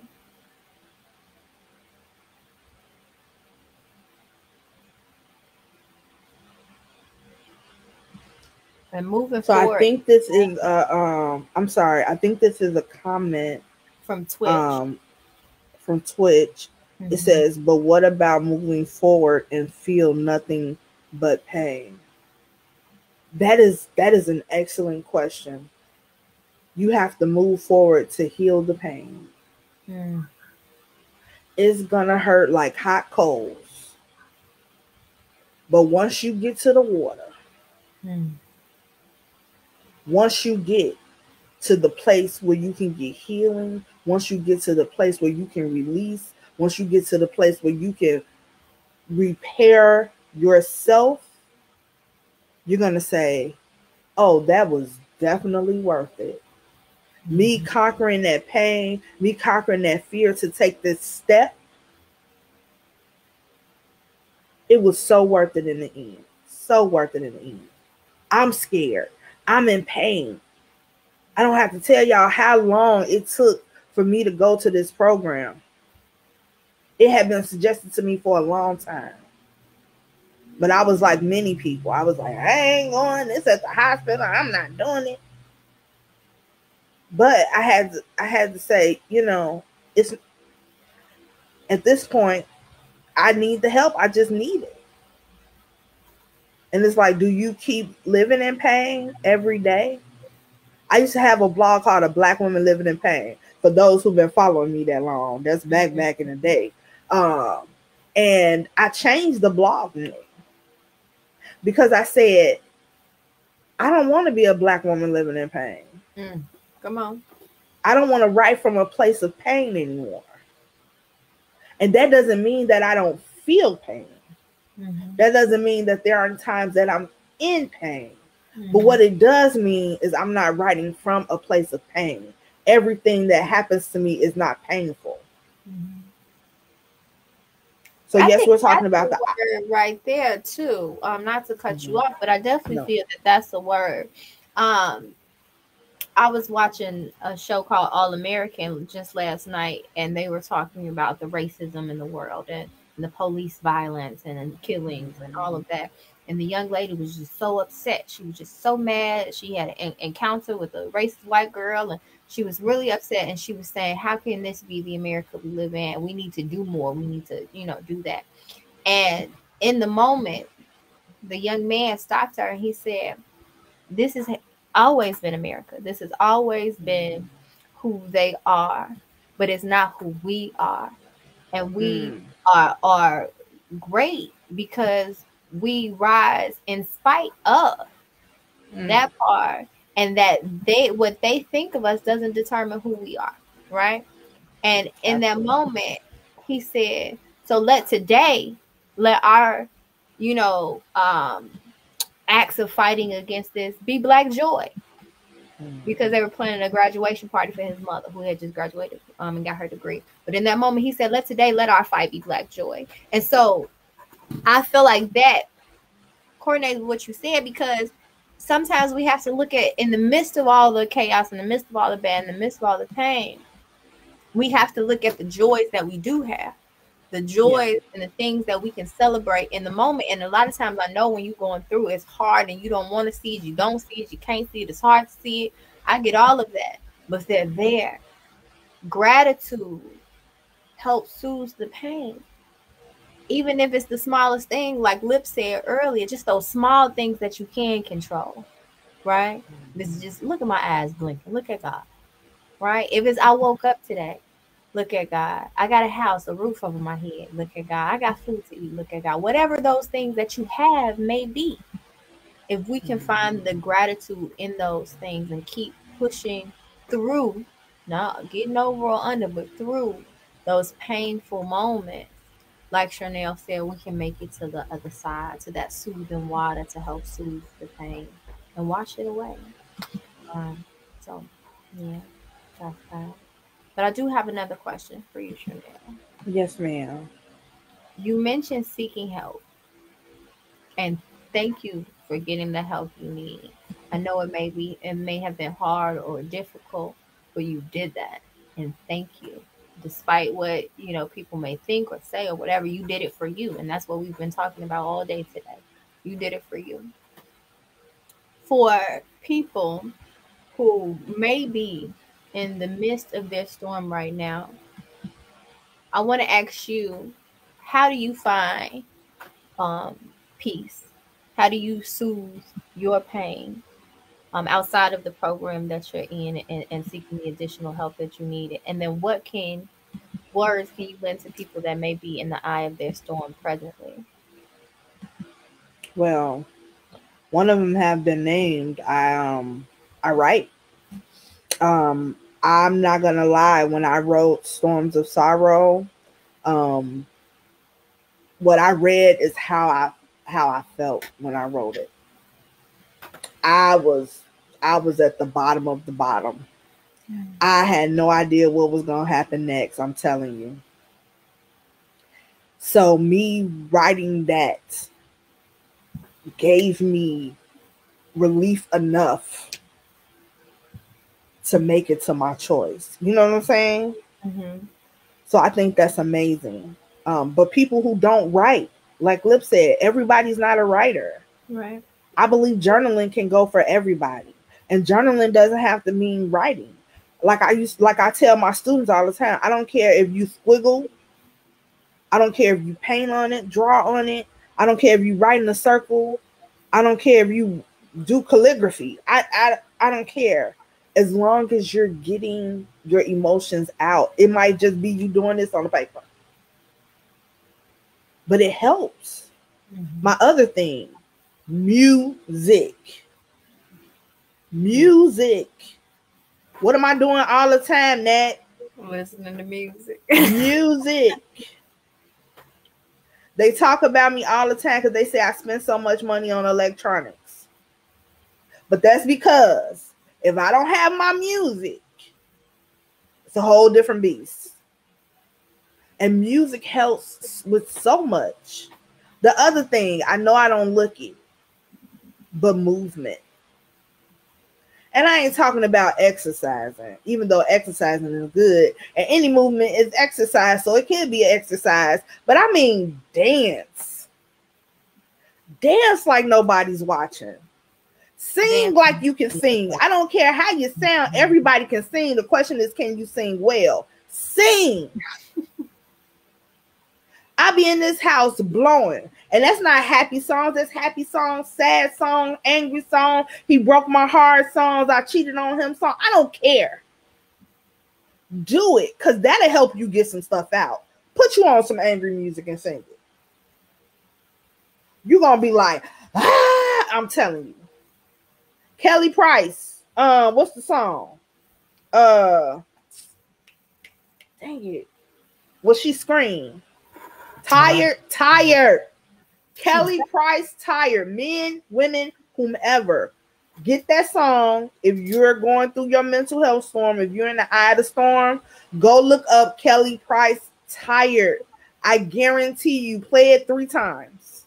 There's a point in the song where she literally screams for like beats, not like, no, like she's like, let it go. And then she screams. And to me, that this song is like the epitome, because she's talking about all the things she's tired of. And then she literally says, let it go. And then she screams. And sometimes that's what we need to do. We need, as we've been saying, to do away with all this societal BS. Like we gotta break these stigmas and all of that and be individuals. And be yourself boldly and unapologetically, whoever yourself is, as long as you're not injuring yourself, injuring others, or messing with kids. Do you. Do you. And don't be afraid. Don't be afraid. Even when that includes getting help. Don't be afraid. So music, writing, painting, music, dance, reading, oh yeah, music, reading. Watching something funny. Oh, comedy. Yeah. Comedy's my happy. I don't care when you get the YouTube videos, what they watching, the Talk of the Tick, all that. The Talk of the Tick. Watch your funny stuff. Laugh. I don't care how down I'm getting. If I watch something funny and it makes me laugh just to crack, it's over with. Like, I'm laughing. And you might go back to being depressed after that laugh, but that laugh feels good. They say laughter is medicine. They did not lie. They did not lie. You better talk that tick, girl. He is so silly. But yes. So that's what I do. I just want to say something before I get off the screen, because I can talk all day. I actually have an event coming up Tuesday, actually, June 1st. And it is called Building Intersectional Disability Communities Through Art and Conversation Series. Come on. And I am opening up the series June 1st with the Remembering the People We Lost Due to Racism and Violence.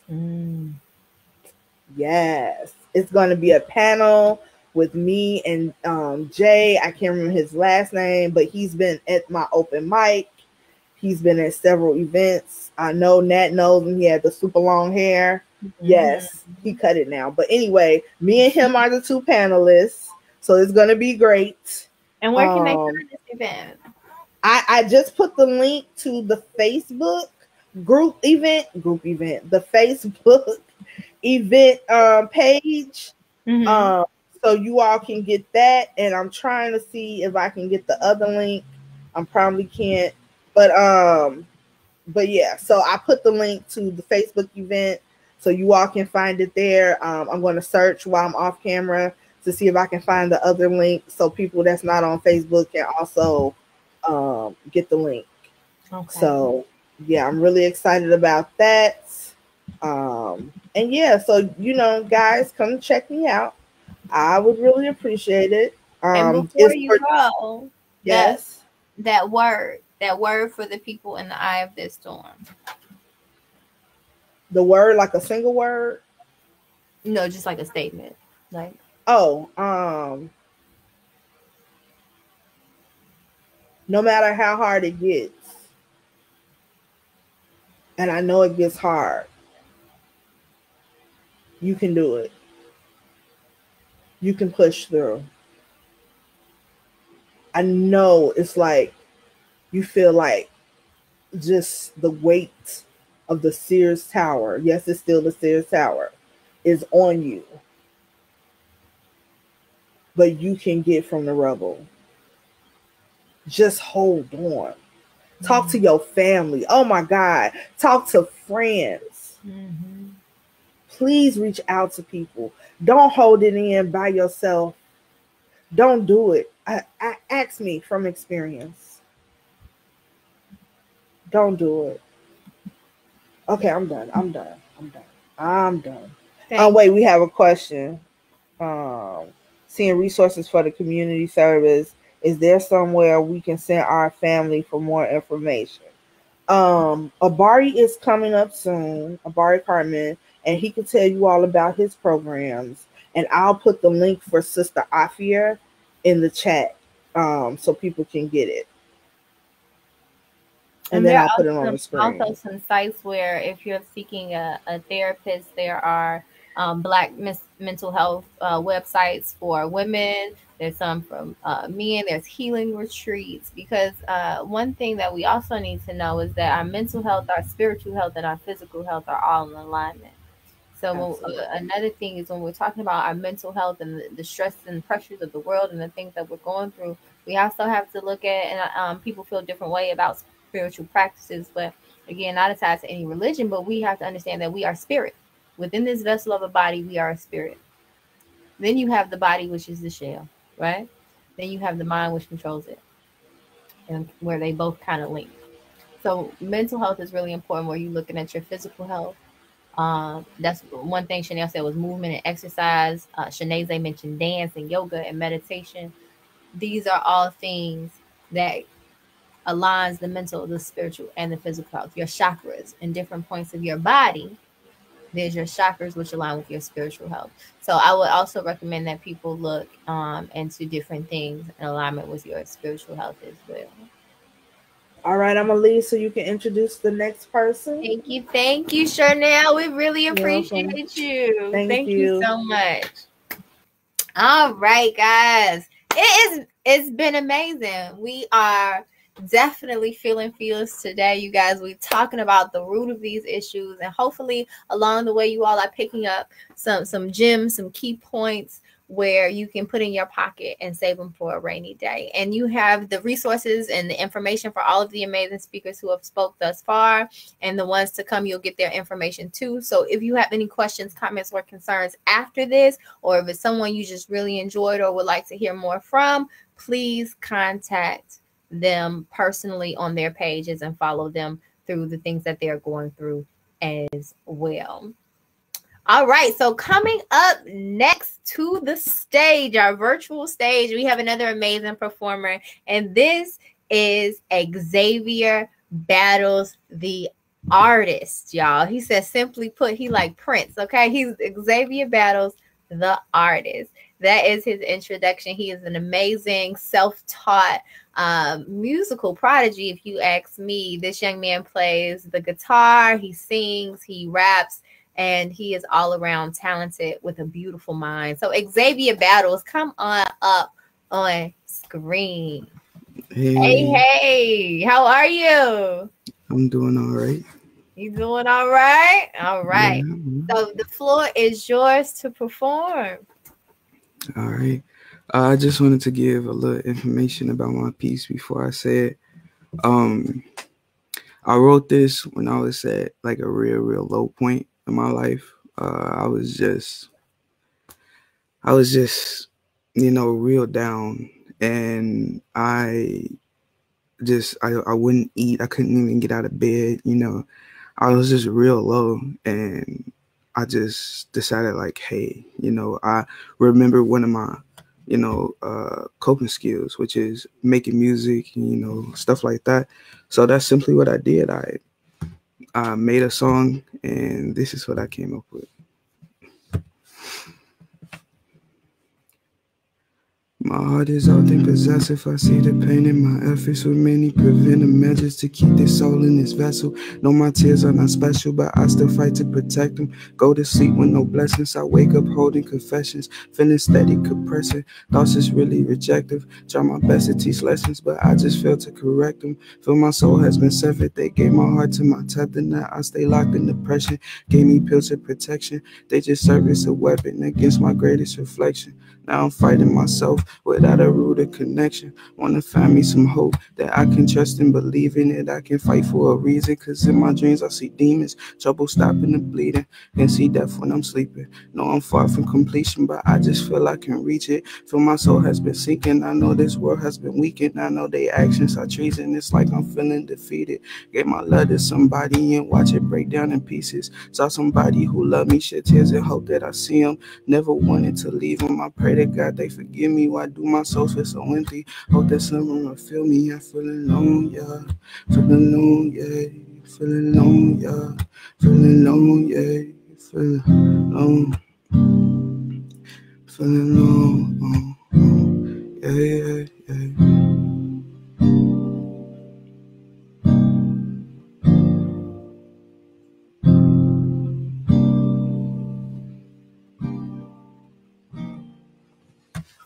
And that's it. That's all.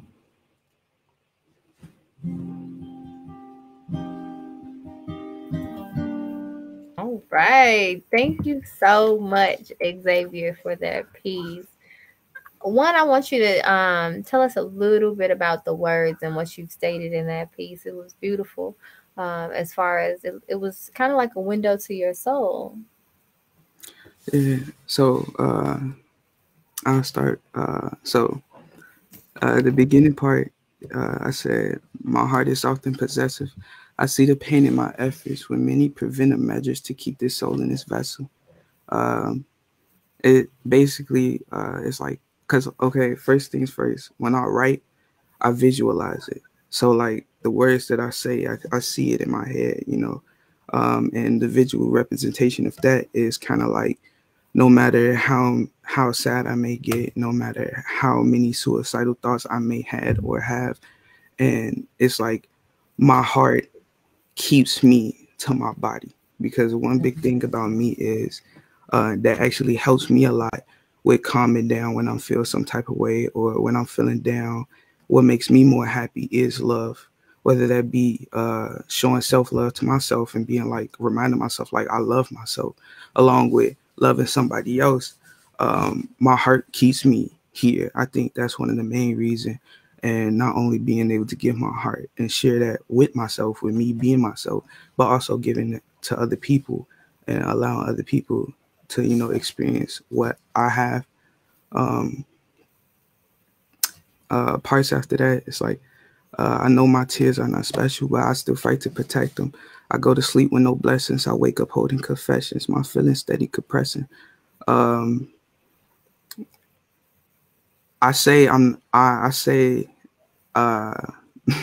when I was writing this song, one thing that I felt was that, you know, I'm not some special individual. You feel me? It's hundreds of people just like me. But regardless of that fact, regardless of how many people it may be, whether there is or isn't, one thing that I still do, and I have to remind myself, is that I have to keep going. I have to protect myself and my dreams and who I am, my essence, you know. Um, But you are just, special. yeah, and that's why I specified at that time, you know, because when I wrote this, I was at a very, very low point with myself, you know. So this is kind of like a reflection of just what was going through my mind at that time. My feelings steady compressing. Thoughts is really rejective. Try my best to teach lessons, but I just fail to correct them. I hold in my feelings a lot. I don't do it as much as I used to, but I used to really like hold in my feelings, not express them as much, unless it was through music. And what I would do instead is that I would call myself a teacher. You know, I see people who's going through stuff that I went through, and basically teach them how to make certain things better or what exactly to look for. You know, give them information that I wish I had at the time when I went through what I went through. Um, so, but I do see myself being a hypocrite sometimes. I would tell people, you know, it's this, it's that, while simultaneously feeling the total opposite, you know. So I have to. Well, I think we all can attest to that. A lot of times we know, you know, some things we need to do, but it's hard to do them. It's hard to do them. So, but I do have a question. Mm-hmm. Well, you just made a statement.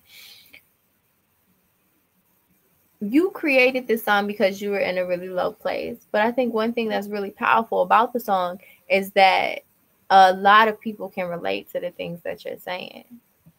So not only was it, to me, like a window or door to your soul and your mind and what was happening at the time with you, but I'm pretty sure there's a lot of people out there that can relate to this song as well. So why do you think it's important to talk about mental health and to be able to articulately and artistically say how you're feeling when you're feeling some kind of way and when you're down and when you're in those moments, and share that with the world? Why do you think that's important? Because number one, already, like, I feel like mental health is something that's not taken in consideration how it should. And I feel like, especially through things like music and art and stuff like that, something that universally everybody, you know, can enjoy and appreciate, is like, it's a good, excellent way to be able also to properly introduce mental health issues, not just for people, but for themselves. Because sometimes I can't explain how I'm feeling, but if I write a song about it, you can understand crystal clear. You know, like if we having a conversation, you'll be like, how I'm feeling. I'll be like, I don't really know how to tell you that, but let me write a song and then I can show you, you know, better. So I feel like just art, whether that be painting, drawing, writing, it just helps. It's expression, you know, self-expression, to where you can be able to not only explain to other people, but, you know, have a good representation of, you know, how you feel to yourself. Absolutely.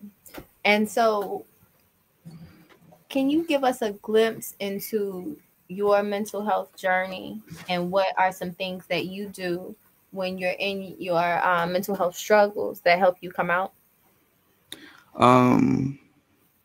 Yeah. When I, you know, I've been dealing with mental health issues since I was young. I believe I first got diagnosed with my first mental disorder when I was 9. And the main thing that I found to help me over the years,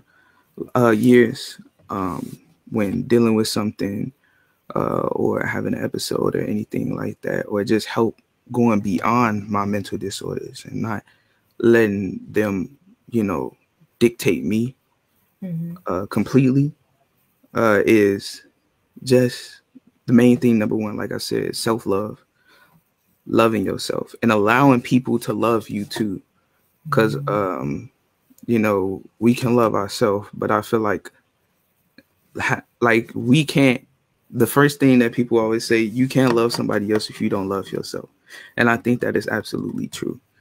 So we got to love ourselves. But I also think that you can allow anybody to truly love you if you don't love yourself also. So loving myself. And I still have to remind myself sometimes to this day. And also letting people love you, because sometimes we can push people away or think people is not really with us simply because we have our own insecurities and things that we need to deal on, not letting people, you know, come in. Absolutely.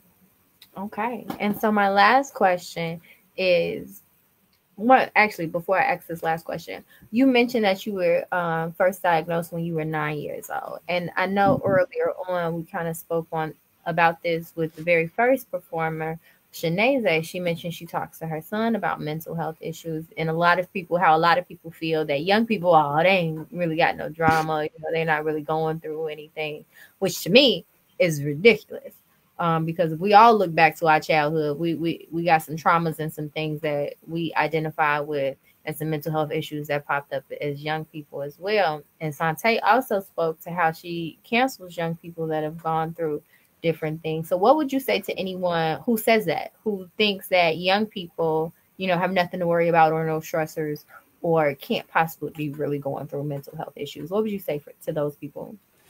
Well, first off, I tell them to try to open their mind, because I think if you do say that, then it's way deeper than thinking about it just from, oh, a child can't do this. I think you should keep in mind that everybody, no matter what age, what shape, what size, is different and reacts to things differently. Everybody has emotion, whether you're a baby or a grown up. Everybody can go through things.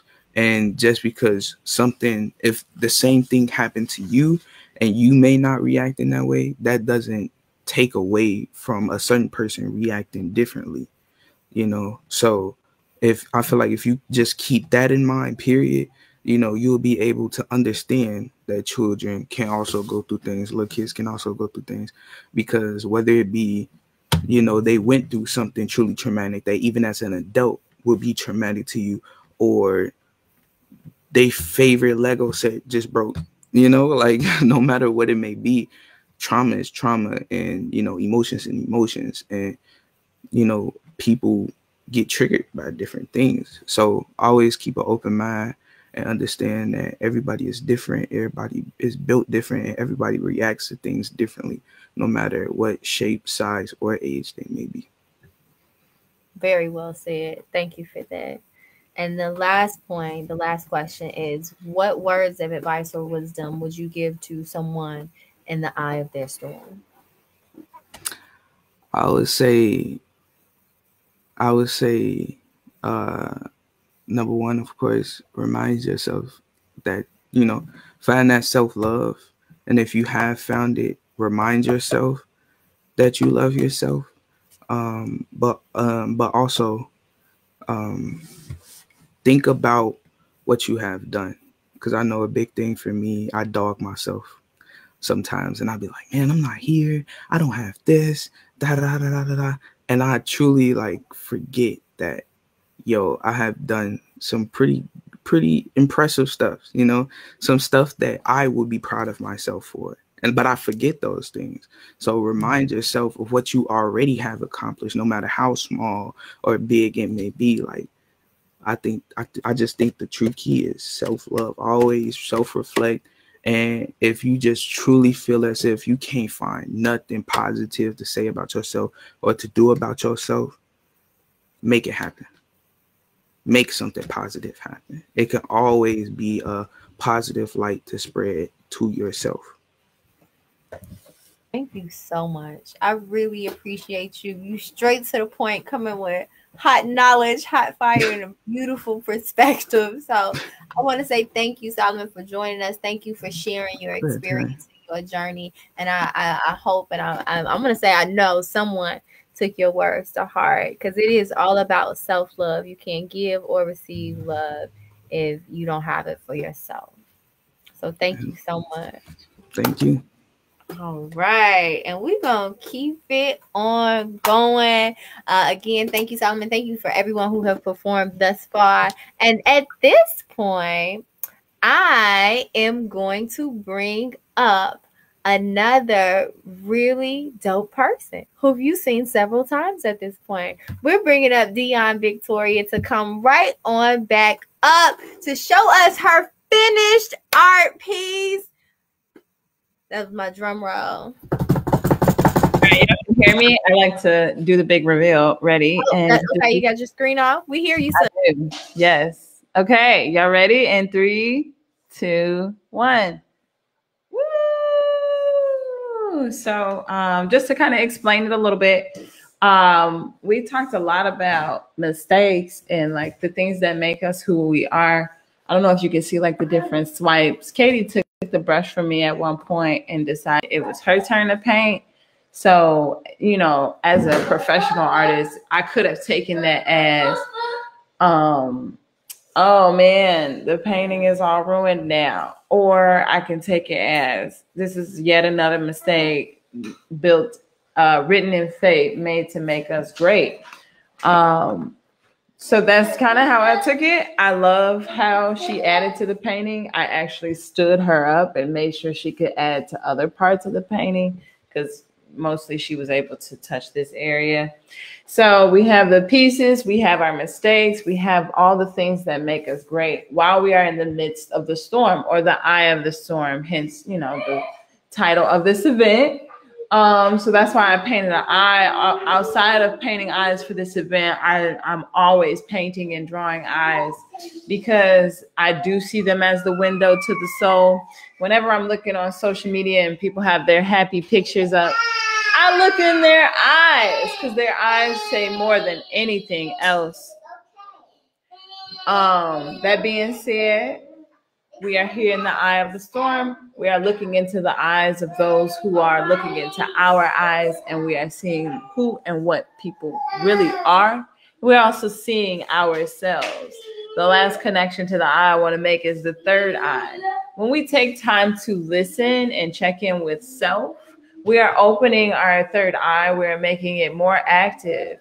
And we're making ourselves more able to attune not only to what is happening internally, but what is also happening externally. So that is what's up with this piece. I was really excited to do it. Thank you guys. Again, if you haven't taken some time to really look at yourself in the eye of the storm, make sure that you do.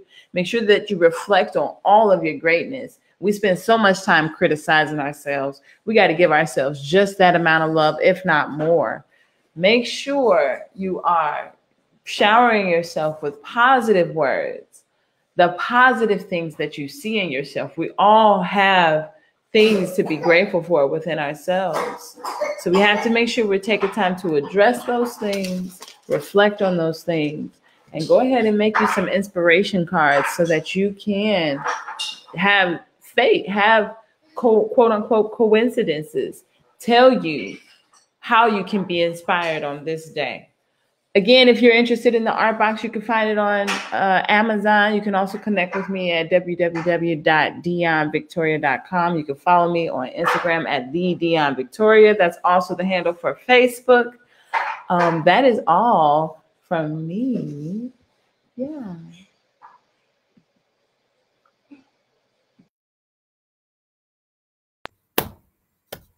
Yay! I love it. Thank you so much, Dion. I think it is very important because so many people have said it throughout the day.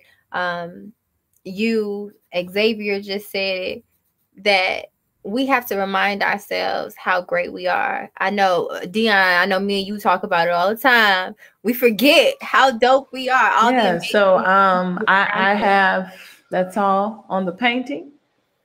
I could sing a song, but I wasn't prepared to do that. Dion, can you see me and hear me? Can everybody hear me out there? Y'all let me know if you can hear me. Can everyone hear me clearly and see me? It was Dion. She lost signal. Okay. I was like, am I all right? But yes, I was just saying it's important how we see ourselves, similar to what Xavier was saying, self-love and all of those amazing things. And when people say take your L's and they talk about you got to take your losses, I always like to reframe that and say take your lessons, because every mistake, quote unquote, can be a lesson to be better. And that's all we're trying to do. That's what it's all about. So we are going to go ahead and move on to our last speaker. Yes, cherlnell? Yes. All right. So this is going to be our last speaker for today. And this brother here is quite amazing. He is definitely rooted in the streets, okay, of Chicago. He is rooted in the mental health game. He is rooted in the cultural game. And artistically, he's rooted in the African. He's just rooted, okay? This brother rooted. Rooted. Ari Carmen, can you please come up on screen? First of all, while I'm bringing him up, I just want to thank him for coming. Yes, so much. We want to thank Obari so much. He made time in his busy schedule to make time for us. So I just want to give him a special shout out. Thank you so much. We definitely appreciate you for being here, carving out some time for this mental health event, because I know that mental health is so important to you. Absolutely, man. I love what y'all doing. So it's an easy yes. Anything I can do to support y'all movement, I'm for. Thank you so much. And you have the floor, King. Oh, you ain't gonna ask me no questions? I can just share. I will say, I mean, there isn't a lot left to say. I've been tuning in and out because I've been moving throughout my day. And I just kept feeling like, man, anything I would have had to offer, someone else has said already. Like, it's just been such a brilliant, full, diverse, like wise set of performers. And y'all been saying performance. I'm using performances because y'all been saying performances, but none of it felt like performance. You know, it's art technically, and so there's a showcase of it, an expression of it, but it's felt much more like ritual the whole time. It felt much more like sacred space, and the authenticity of the sharing that everyone has done, that I've witnessed so far is the healing. Like, there's no, you know, I've been on panels all month, really, you know, all year. People call me to talk about this stuff a lot. And the frame of the conversation is very much, let's talk about mental health. And what you all have done today, the brilliance of this gathering is that you're not talking about anything. Y'all are doing it. Like, y'all are in the work of it in real time, allowing the opportunities for us to connect and to learn and to heal and to really, you know, do deep dives into self and to elevate beyond, you know, the storms. I love the metaphor that we've been coming back to the whole time. Just the eye of the storm, and what does it mean to persevere? You introduced me, and I appreciate that. Talking about the ways in which I'm rooted, and as you were saying that, I just kept thinking about how important those roots are in the storms that I've endured. That, like, is never because of my brilliance or my intellect at all, or because of my talent. None of anything about me has never been the things that's kept me grounded through the difficult times in life. It's always been the roots. It's always been the community. It's always been the ancestors. It's always been these deep connections to elders. It's never me. And so I never can take credit. Even things that I do well, you know, I always, it's very easy for me to deflect, because everything I'm good at, I can attribute to one or two of my parents. Like, everything I'm good at, the healing work, the photography, the drumming, the fatherhood, the art, anything I love and I'm good at, I got from my parents. I'm very much a product. I'm very much just I've been transmitted a culture and an assignment that I accepted wholeheartedly. But it's only because I've been studying folks that have been doing this for way longer than me and way better than me, and I'm just doing my best to honor them through my work. And those are my roots. When I think about a storm, I see the wind blowing and the thunder crashing, and I see the people sort of just going to and fro in the melee. Like, I see the chaos of the storm, and then I always I'm calmed by the image of those older trees with the deep roots that, you know, they might move a little bit, right? But they ain't going nowhere. And that's what keeps me through. You know, every time we're talking about what is the thing, like what are we leaning on through COVID, through systemic racism, through interpersonal, through dealing with Black folk, to a bunch of traumatized folk trying to make our best of it. We all been damaged. I mean, we all been hurt. We all brilliant and confused. All of us. Like, it's just the nature of the world we in. What does it mean to endure that? To like make it through? And it's those roots. And one of my favorite things to do when I travel is I love traveling during storm time. I love when it's raining real hard, and when I'm on the ground, I can experience the storm and the fullness of it, and I can experience the the confusion that being in the eye of the storm causes. But then it's just really minutes on an airplane when you can find yourself elevating slowly through the clouds and then look back down from the top of the storm, and it looks so peaceful from the top. Like this is a whole nother reality once you ascend beyond being in the midst of it. And when I think about what it takes to get through that, to elevate, to see the storm from a different perspective, like the healing just in shifting your vision, your view, just from going into a different position. That's what community allows me to do. That's what elders allow me to do. I'm 41, right? And I'm still doing work with babas and mamas that 80 something that have been doing work as long as I've been alive. And when I'm in their company, it reminds me that like whatever I can complain about, I've been in meetings and I hear young people, man, I'm tired of talking about this. I'm tired of marching. I'm tired of, right? We ain't got we have no, like we should be ashamed of ourselves when we utter tired, when we end struggle, in liberation struggle with elders that are still doing this work, right? So it's them that I lean on. It's them that remind me that we've been through pandemics on top of pandemics. We've been through worse times as a community, and somehow we made it through. Somehow just us being able to gather here and still love our African selves and still find our skin beautiful and still desire to study our culture. That is the immortality that we have flowing through our veins. It's in our bones, it's in our DNA. Like it's rooted in us. That's the power of what it means to be Black, and still here, is we are the embodiment of what does it mean? What does it mean for people to withstand? And so in those storms, I lean on that. I go to culture. I go to elders. I go to Africa, right? I don't go to, one of the things and I start with, I don't really got nothing else to add. Like I'm talking now, but like, it's just really just an affirmation of the things that y'all been doing this whole time. That you and the beauty of your metaphors, just in the work that y'all been doing, have laid out a blueprint for how people can create their own personal airplanes to ascend past these storms, to look at it from a different vantage point, using art, journaling, poetry, music, movement, breath, using connection. And you have just laid out what does it take to make it. And you didn't do it with no PhDs. Like the PhD ain't the thing. It's not what gives me courage or inspiration or insight. It's really just this old sort of reliance on being who we are, who we always have been. So I just wanted to affirm what y'all doing. I really appreciate y'all work. I really, I love what y'all doing, and I just want to support it however I can, anytime I can. So thank y'all for having me. Thank y'all for No, doing I want to say that you added a very, very beautiful piece to this, and it was perfect for you to come at the end and add this piece.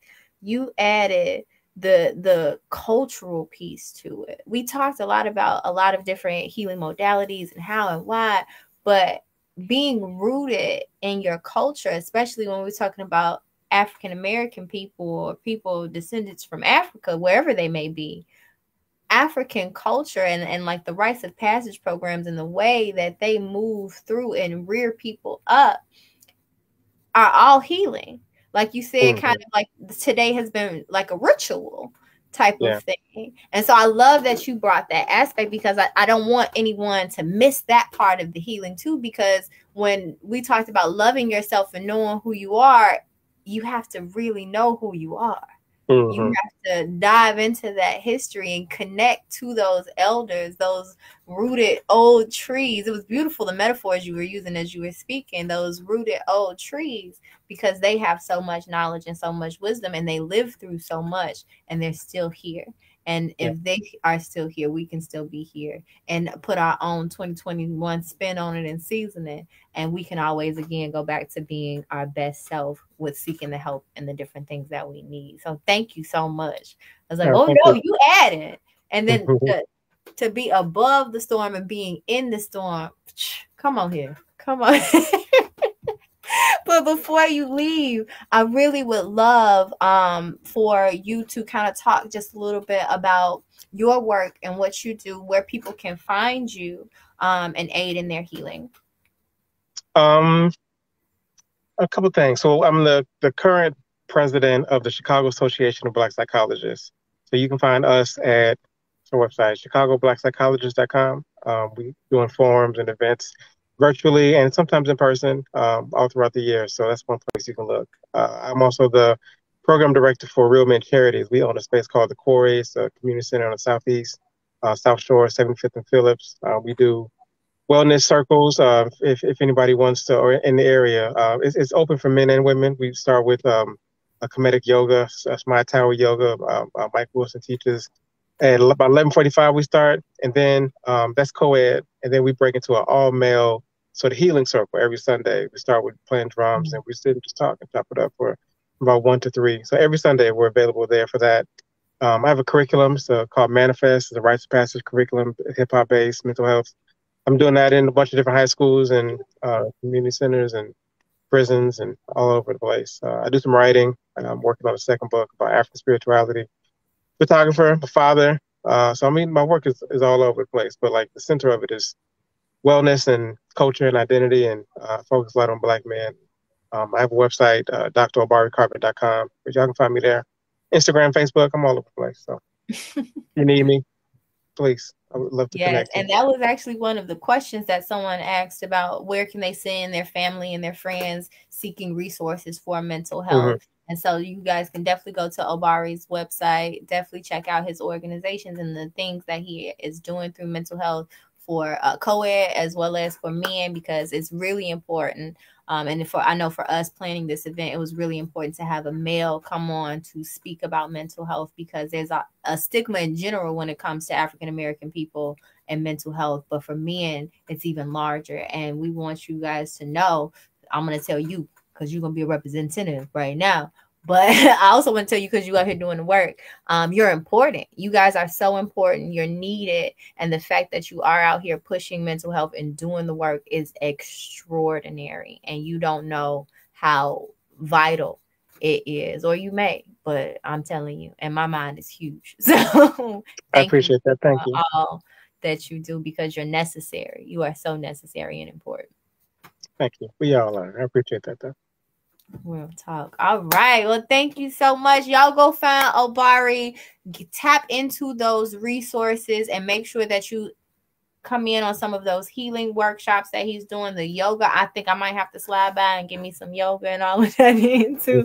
I was like, oh, you say what? Okay. But thank you so much again for carving out some time for us. We really appreciate you, and you definitely brought a beautiful perspective.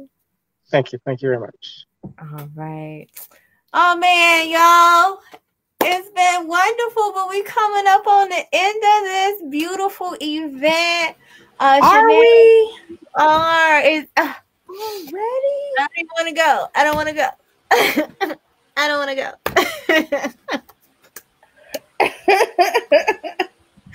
Thank you guys so much for coming, for hanging with us, for participating. The comments was on fire. There's links in the comments for you guys to reach people that spoke. Go back, read the comments, rewatch it, send it to people. Share. Yes. Share it to people who don't need it, because they might know somebody who need it. Just share it. Or you might not know they need it, but they actually needed it. Share. True that. Yes, please share this everywhere. I really appreciate you all for coming. I appreciate you all for supporting our vision and supporting me. So yeah, thank y'all. And before we head out, I want to give you guys a little bit of how you can find me and connect to the healing things that I am doing through Melanated in America, which is my for-profit production company. We highlight all you beautiful people who do the work, who are out here in the community doing the work. We have a television show coming out soon, but also the Healing Academy, which is the non-for-profit that actually Dion Victoria, the artist whose work you've seen today, and myself started. And it is an education and arts-based non-for-profit where we use art as a healing tool and an education tool to truly educate our young people, which is a beautiful form of healing. as well as using it for healing to, again, go mental, spiritual, and physical. So health is a large part of what we do. Healing and spiritual connection is a large part of what we do. And education and arts is a large part of what we do. So you guys can check out the Healing Academy because we heal because we heal for real. Okay. So that is us everywhere. WeHealHeal.org is our website. We heal on Instagram. We heal on Facebook. We heal. And it's the Healing Academy on YouTube as well. And you can find Melanated in America everywhere on Instagram, YouTube, here on Facebook. And we have the Melanated in America movement group where we have conversations similar to these and a whole lot of other conversations centered around being melanated in America and the conversations that we need to have to heal and be our best selves. Now, I forgot to say something about me. Okay. So, as you all know, my name is cherlnell Lane, and you can reach me at cherlnell everywhere. My website is www.cherlnell.com. My email is cherlnell@cherlnell.com. My Instagram, YouTube, Facebook is bit.ly/Cherlnell, whichever one you're trying to find. Cherlnell YouTube, Cherlnell Facebook, Cherlnell Twitter, Cherlnell. So, you can find me as long as you have cherlnell right. How do you spell it? It's CHERLNELL. One more time. It's CHERLNELL. Please remember it. Please contact me. Like I said, I have the event coming up. I got my podcast that I do all the time on Mondays called Words from a Black Woman's Experience. Please check it out and please follow me on social media for more information or more events that I have coming up. Absolutely. And before we leave, I love y'all. I really want y'all to know that you are loved, you are supported, and you are not alone. I know when you are in the eye of the storm or anywhere else in the storm, it can feel very lonely. It can feel like nobody understands. It can feel like you're standing there all by yourself, but you are not. And don't think that you are. Reach out to someone. If it's not a therapist, a family member, a friend that you trust, say something. Say something. Find support groups. There are plenty of support groups and people who care. Chanel is one of them. She has her platform. We have our platform through Melanated in America and the Healing Academy, where we do shows like the Breathe Experience, which is an open platform to help people heal. We have Free Your Mind Friday, where we bring on sometimes therapists and different artists to talk about how they use their artistry. You are not alone. You are not alone, and you are loved, and you are important, and you are here for a reason. You are here for a reason. All right. Thank you guys so much. As always, thank you for holding space for me. Thank you all for coming to a Melanated in America and cherlnell Lane LLC event. You know, we help you use your words. Peace. That's our peace. And don't forget to leave a message in the comments. Peace.